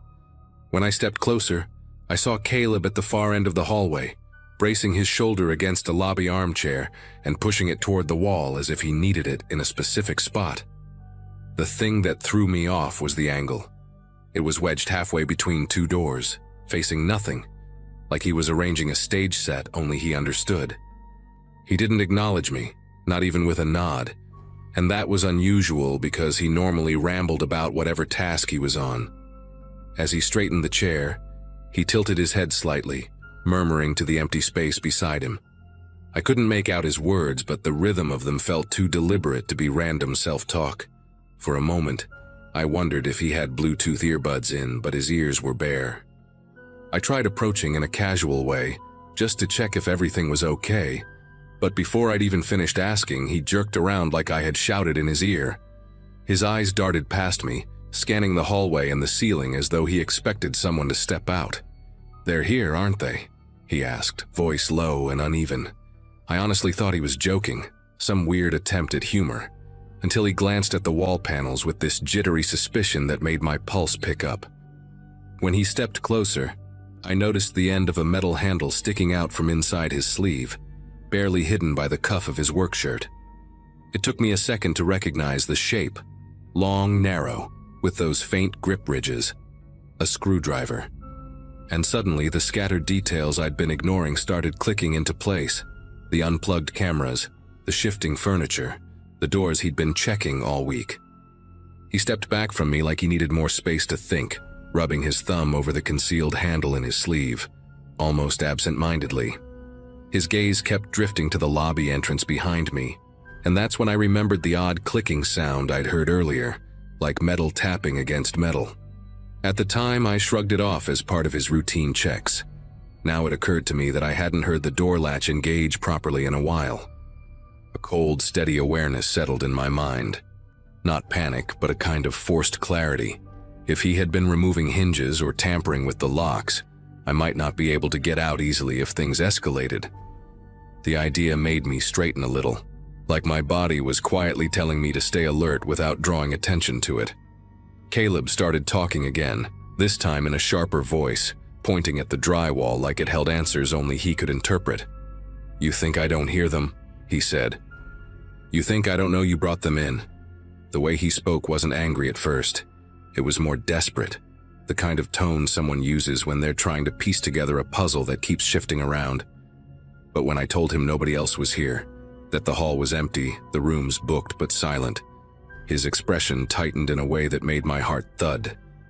He leaned closer to the wall, tracing a line along the seam where two panels met, whispering something under his breath, as if someone behind the plaster was whispering back. I tried to keep my voice steady, suggesting maybe we should step into the brighter part of the lobby so he could show me what he meant. My goal wasn't to argue or correct him, just to bring him into a space where I had a little more room to react. Instead, he moved the other direction. He crouched near the base of the hallway door to the laundry room, poking his fingers into the hinge pocket like he was checking his progress. When he stood again, the screwdriver had slipped fully into view, and I could see faint scuff marks on the metal frame, like he'd been loosening the hardware for hours. There were similar marks on at least 3 other doors nearby, ones I had assumed were from routine maintenance. I suddenly felt very aware of every exit in the building and how many ways they might no longer behave like exits.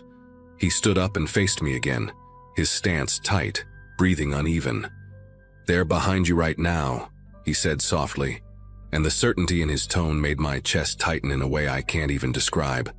I didn't turn around. I knew there was no one there. Instead, I kept my hands visible and open at my sides, slowly stepping backward toward the front desk. The hall lights buzzed overhead, flickering the way they sometimes did when the wiring acted up. But in that moment, every flicker felt intentional. Caleb's attention snapped back and forth between me and the empty space above my shoulder, and the intensity in his eyes made it clear that if he believed I was part of whatever he thought was happening, he wouldn't hesitate to act on it. Reaching the lobby felt like crossing into different air, even though nothing had actually changed. The front desk light cast a wider glow, and the windows at least gave me a sense of space, even if the highway outside was empty. I kept my voice calm, telling him we could call the manager together if he thought someone had been sneaking around. The suggestion set him off again. He shook his head quickly, muttering about how a call would alert them. He started pacing between the coffee station and the hallway entrance, gripping the screwdriver in a way he probably didn't even realize. For a moment, I wondered if I should dash out the front door, but the memory of those metal clicks stopped me. If he had really messed with the hinges, yanking on the door might just make him panic further. And panic wasn't something I could afford from him. Instead, I asked if he wanted to check the boiler room with me, pretending I'd heard something strange earlier. It wasn't a brilliant plan, but I needed him to move away from the lobby exit. His steps slowed, and he looked at me like he was trying to decode whether I was lying. The silence stretched long enough that the hum of the vending machine sounded unnaturally loud. Then he nodded, just once, and told me I should walk ahead. That single request chilled me more than anything else that night. I couldn't lead him deeper into the building, not with that tool in his hand and that erratic suspicion flickering across his face. So I pointed to the fire panel on the wall and lied, saying the boiler room key wasn't on the ring. It had been moved to the office safe. I told him he could check himself if he didn't believe me. The office door was beside the desk, and as soon as he turned toward it, his focus tunneled in on the keypad like it held the final proof he needed. He stepped closer, tapping his fingers along the metal edge, whispering to whoever he thought stood beside him. I took that moment, just a few seconds where his back angled away, and slipped to the lobby door. I pressed the push bar slowly, expecting resistance, but it gave way with a soft click I hadn't heard in days. Maybe he hadn't gotten to that hinge yet. Maybe luck finally decided to cooperate. Either way, I stepped through, letting the door rest against its frame without letting it slam. I didn't run until I reached the far end of the parking lot, where the glow of the sign lit the pavement like a pale spotlight. The police arrived faster than I expected after I called from my car, and they handled things in a way that made me realize how close the situation had been to spiraling into something worse. They found several door hinges loosened, a handful of lock plates removed, and 2 unplugged cameras tucked neatly into a cart he'd been pushing earlier. Caleb didn't resist when they approached him. He just kept staring at the walls as if someone was about to step out from them. I never got a clear explanation about what he believed was happening, and maybe he never had one himself.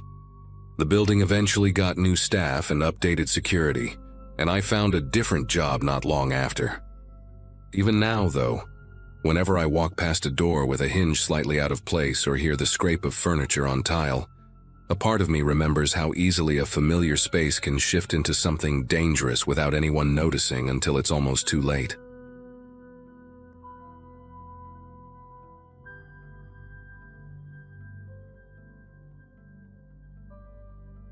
Most of my life has been a mix of odd jobs, and that particular winter I'd picked up a seasonal shift at a warehouse outside a small town where I was renting a second-floor unit in an aging apartment complex. My schedule had flipped upside down because of holiday demand, so I'd been working late nights, finishing around midnight or a little after. The place itself had that industrial smell of cardboard dust and cheap heater vents, and everyone walked around half awake, trading jokes just to stay moving. I kept mostly to myself, sharing quick conversations during breaks but never getting too close to anyone. That's probably why I didn't notice right away how one specific coworker had inserted himself into almost every end-of-shift routine. His name was Darren, quiet at first glance but always drifting toward whoever seemed tired or distracted. The habit started small. He'd casually offer to walk people to their cars in the back lot since the area wasn't well lit, and sometimes felt uneasy after midnight. Most folks didn't think twice about it, accepting the company if they didn't want to cross the icy pavement alone. He had this way of lingering near the punch-out station, waiting until someone else grabbed their stuff so he could fall in step behind them. One night, while we were putting pallets away, he started asking questions that felt oddly specific for such a casual chat. He asked another coworker, a guy named Travis, how far he lived from the highway, then asked if he lived alone or with roommates. The question sounded almost like he was preparing a survey, but without any normal reason behind it. Travis laughed it off, but I remember the way Darren watched him afterward, like he was storing the answers somewhere in his head. I figured maybe he was awkward socially, or trying too hard to make small talk, until he turned the same line of questioning toward me during break. He asked which direction I drove home, then asked if my building had underground parking or street parking. He went further than that, asking whether my neighbors were home often, and if people tended to leave their lights on late. He said it all like he was discussing weather patterns, totally casual, but something in the pacing of his questions felt unnatural. I tried answering vaguely without giving anything real. I mentioned traffic lights and general streets but kept it broad. He nodded along like he understood exactly where I lived, even though I'd been intentionally unclear. What bothered me wasn't the questions themselves, but how invested he seemed in each answer, like he was assembling a map. The night everything shifted happened after a long shift of sorting incoming shipments. Most of us clocked out at the same time and headed toward the back exit. I walked out with another coworker, Jenna, and we chatted a bit while the cold air hit us.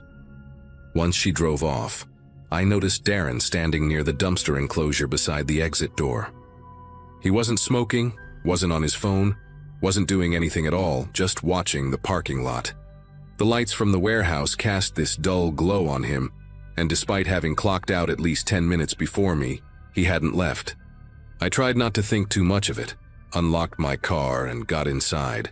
When I glanced in the rearview mirror before pulling out, he was still there, barely moving, his focus fixed on the rows of vehicles like he was waiting for something specific.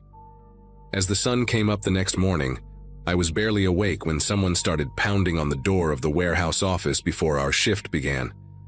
Everyone looked around, confused, until a supervisor hurried over and opened it.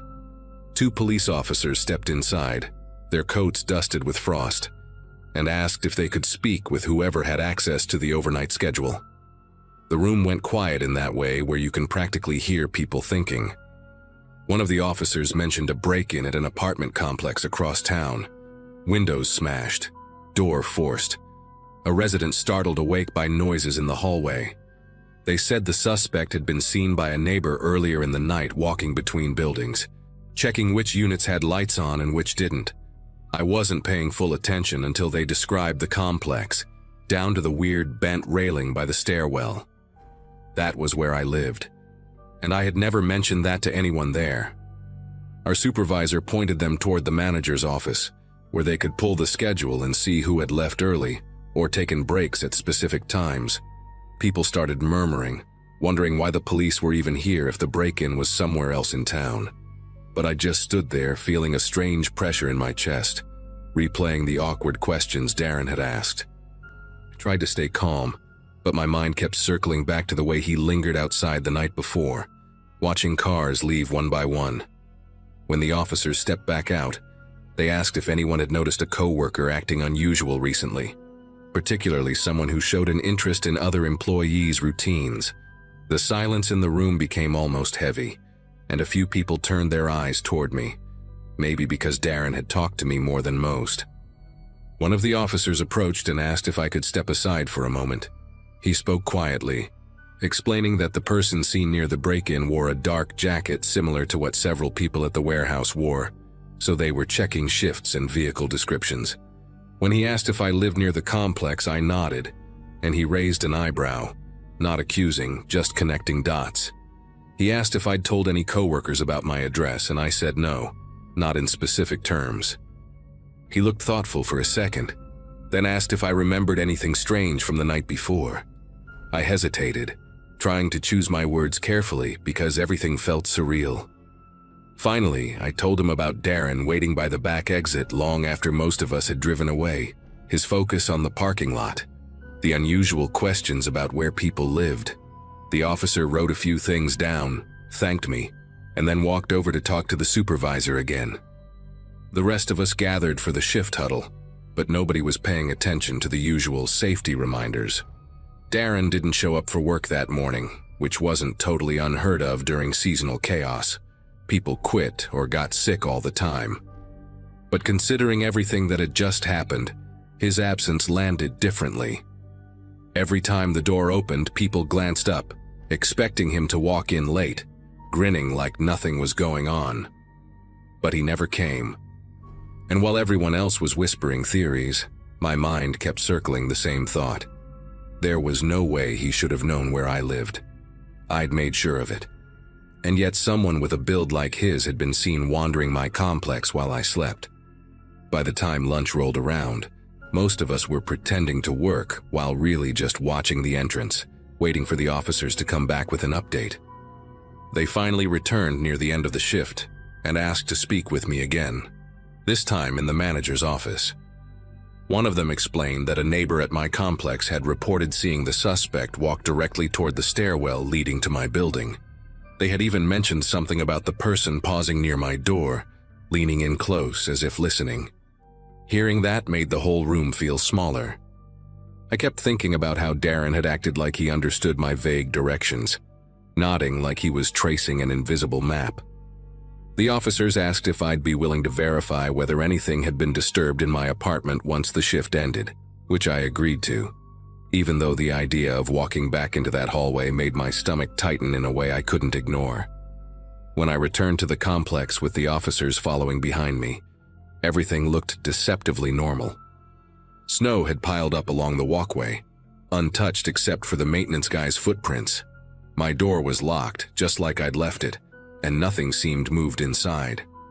But the officers pointed out something I hadn't noticed. Faint marks on the frame where someone had tried to pry it open, shallow but distinct. I couldn't understand why anyone would target my unit specifically. My place wasn't valuable, and I'd given no one a reason to think otherwise. One officer checked the stairwell while another took a few photos. They asked again if any coworkers might hold a grudge or know where I lived. I kept thinking about Darren's quiet nods, his way of absorbing every answer people gave him. It didn't make sense, but at the same time it made too much sense to ignore. Over the next few days, work felt different. People were tense, watching each other in ways they hadn't before. Darren never came back. Not a call, not a text to the supervisor, nothing. His locker was still full of his stuff, including a notebook tucked behind a pair of gloves. Management handed it over to the police without opening it, but the rumor mill worked overtime. Some said it was full of maps and shift times. Others claimed it had addresses written in messy handwriting. Nobody knew for sure because the officers kept everything quiet. The only concrete thing we learned was that the break-in suspect matched Darren's height and gait almost exactly. That alone would have been unsettling, but knowing he'd singled me out with those questions made the whole situation sit wrong in my head. Weeks passed without any real updates, but the officers told me privately that whoever attempted the break-in hadn't been seen around the complex again. They suggested I change a few routines, stay aware, keep my lights on at night, and let them know if anything strange happened. I followed every piece of advice they gave. Darren was never arrested, never questioned. He had simply disappeared after that shift, leaving behind a trail of unease that none of us could shake. Eventually, the warehouse season ended, and everyone went their separate ways. But I still remember the quiet way he watched the parking lot that night, as if he were sorting people the same way we sorted boxes. I never found out what he wanted from me, or how far his plans went, but the break-in attempt stopped completely after he vanished. To this day, I don't know if that was supposed to be a warning or the end of something he hadn't finished.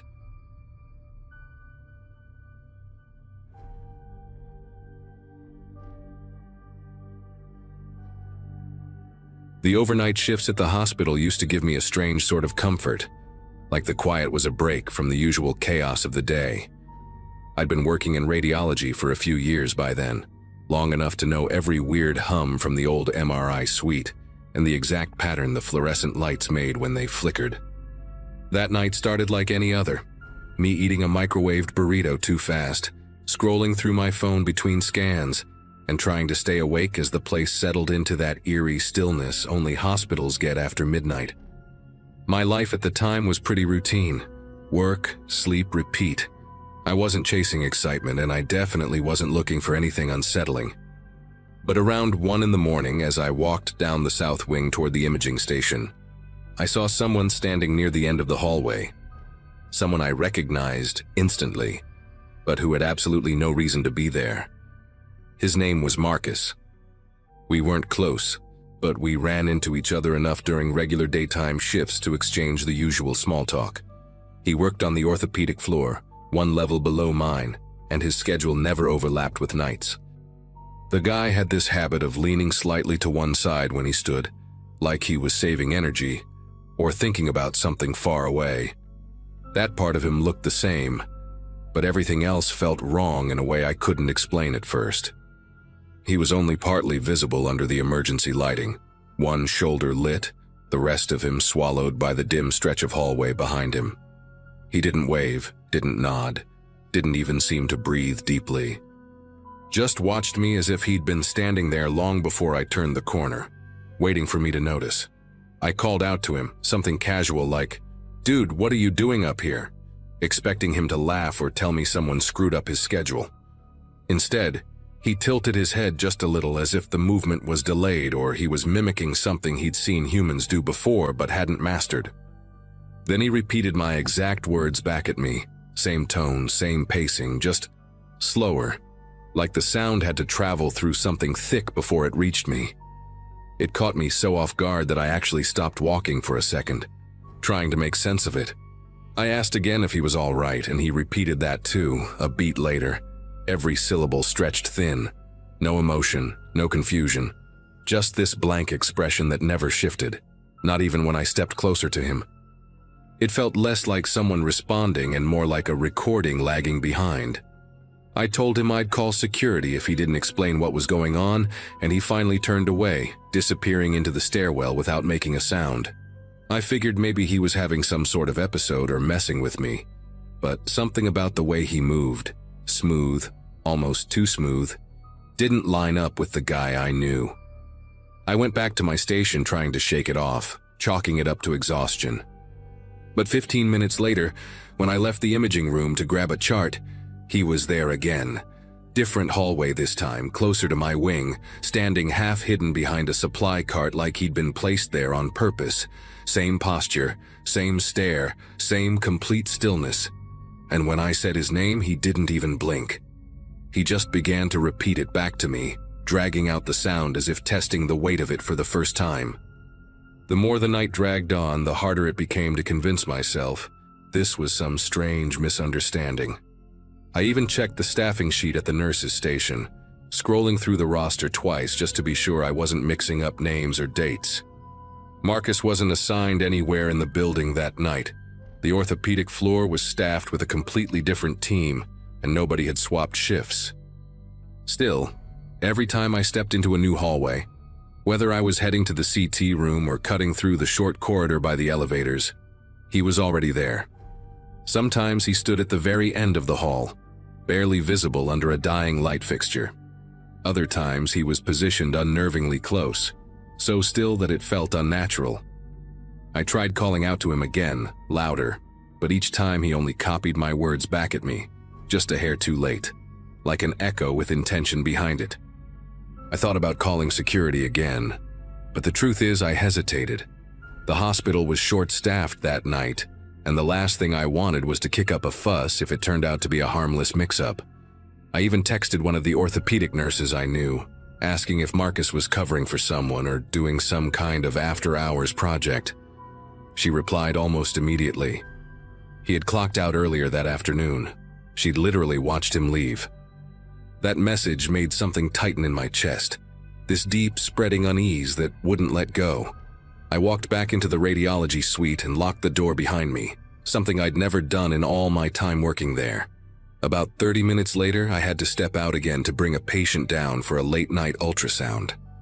I wasn't exactly thrilled about leaving the safety of my room, but I couldn't justify ignoring a scheduled scan.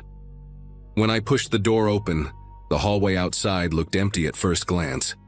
Too empty, actually, like someone had cleared out faster than they should have. The air felt heavy in that space, the kind of quiet that makes every sound ring louder than it should. I kept my head down and moved quickly toward the elevator, rehearsing what I'd say if I saw him again. But halfway there, I caught a glimpse of movement near the water fountain, just to my left. There he was, leaning slightly, features lost in the shallow pool of light. He didn't move, didn't adjust his stance, didn't acknowledge me at all. But the moment I muttered, "Why are you doing this?" he responded, my own voice thrown back at me, thinner this time, like the words were draining him somehow. I kept walking, pretending I didn't hear him, but I could sense, more than see, that he stayed fixed on me until I turned the corner. When I reached the elevator, I jabbed the call button over and over, wishing the damn doors would open faster. As I waited, I heard footsteps coming from the direction I'd just come, but they didn't sound right. They were too even, too perfectly spaced, like someone had practiced them. I refused to turn around until I absolutely had to, and when I finally glanced back, he had already reached the opposite end of the hall. Same posture, same unreadable expression, same silence. I stepped into the elevator the second the doors opened and practically slammed my palm on the button for the first floor, praying he wouldn't follow. When I reached the first floor, I forced myself to act normal for the patient's sake. She was an older woman from the cardiac unit, chatty in the way people get when they're nervous, and I did my best to respond like nothing strange was happening upstairs. But even while we rode the elevator back up together, I couldn't shake the feeling that something was waiting beyond the doors. When they opened, the hallway was empty, and for a moment, I let myself breathe. I walked her to the ultrasound room, helped her get situated, and stepped out to grab a pair of gloves. The second I turned toward the supply cabinet, I saw him again, standing near the crash cart, his outline warped by the dim reflection off the metal. He didn't face me directly this time. Instead, his head was angled just enough that I could tell he knew exactly where I was. Before I could stop myself, I whispered, "What do you want?" And he whispered it back, dragging the question out so long it barely resembled speech anymore. My instinct was to get the patient out of there, but I couldn't risk alarming her or leaving her unattended. So I did the only thing that made sense. I went back into the room, closed the door quietly behind me, and stayed there until the scan was finished. When I returned her to her unit, every hallway felt like it was holding its breath. The lights flickered in patterns I'd never noticed before, almost like the building was reacting to something moving through it. On my way back to radiology, I took the long route, hoping distance would shake him loose, but deep down I already knew it didn't matter. Whatever was shadowing me wasn't following in the normal sense. It was just appearing, slipping into place as if it belonged to the hospital more than any of us did. By the time I reached my hallway again, I was exhausted from the constant tension. And there he was for the 100th time, positioned exactly where the corridor curved, standing perfectly still as though he'd been carved out of the darkness. The breaking point came around 4 in the morning. I'd barricaded myself inside the radiology suite with a rolling chair propped under the door handle. Not that it would have stopped him if he wanted to come in.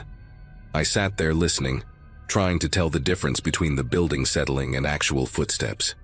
At one point, something brushed the small glass window on the door, the kind of faint sound you'd expect from someone dragging their sleeve across it. I stayed absolutely quiet. Then I heard my own voice, but distorted, stretched thin, coming from the other side. "Let me in." It wasn't anger or pleading. It wasn't even directed at me in an emotional sense. It was more like something trying to copy a sound it didn't fully understand. I stayed seated and stared at the door until the voice faded, and eventually, everything went silent again. When the day shift started to roll in around 6, I practically bolted out of the room. Sunlight coming through the front windows felt unreal, like stepping into a different world entirely. I went straight to the orthopedic floor before heading home, partly to prove to myself that Marcus existed in the normal sense I remembered. I asked one of his coworkers if he'd shown up early, and she shook her head. Apparently he hadn't worked a night shift in years. Later that afternoon, after I'd finally slept a few hours, I called him directly, not to confront him, but just to hear if he sounded okay. He picked up sounding completely normal, confused as to why I was asking about the night shift. I didn't tell him the details. There's no way he would have believed me. But I did ask one last question before hanging up. "Were you anywhere near the hospital last night?" He said no without hesitation. And the thing that still messes with me is how certain I am that he was telling the truth.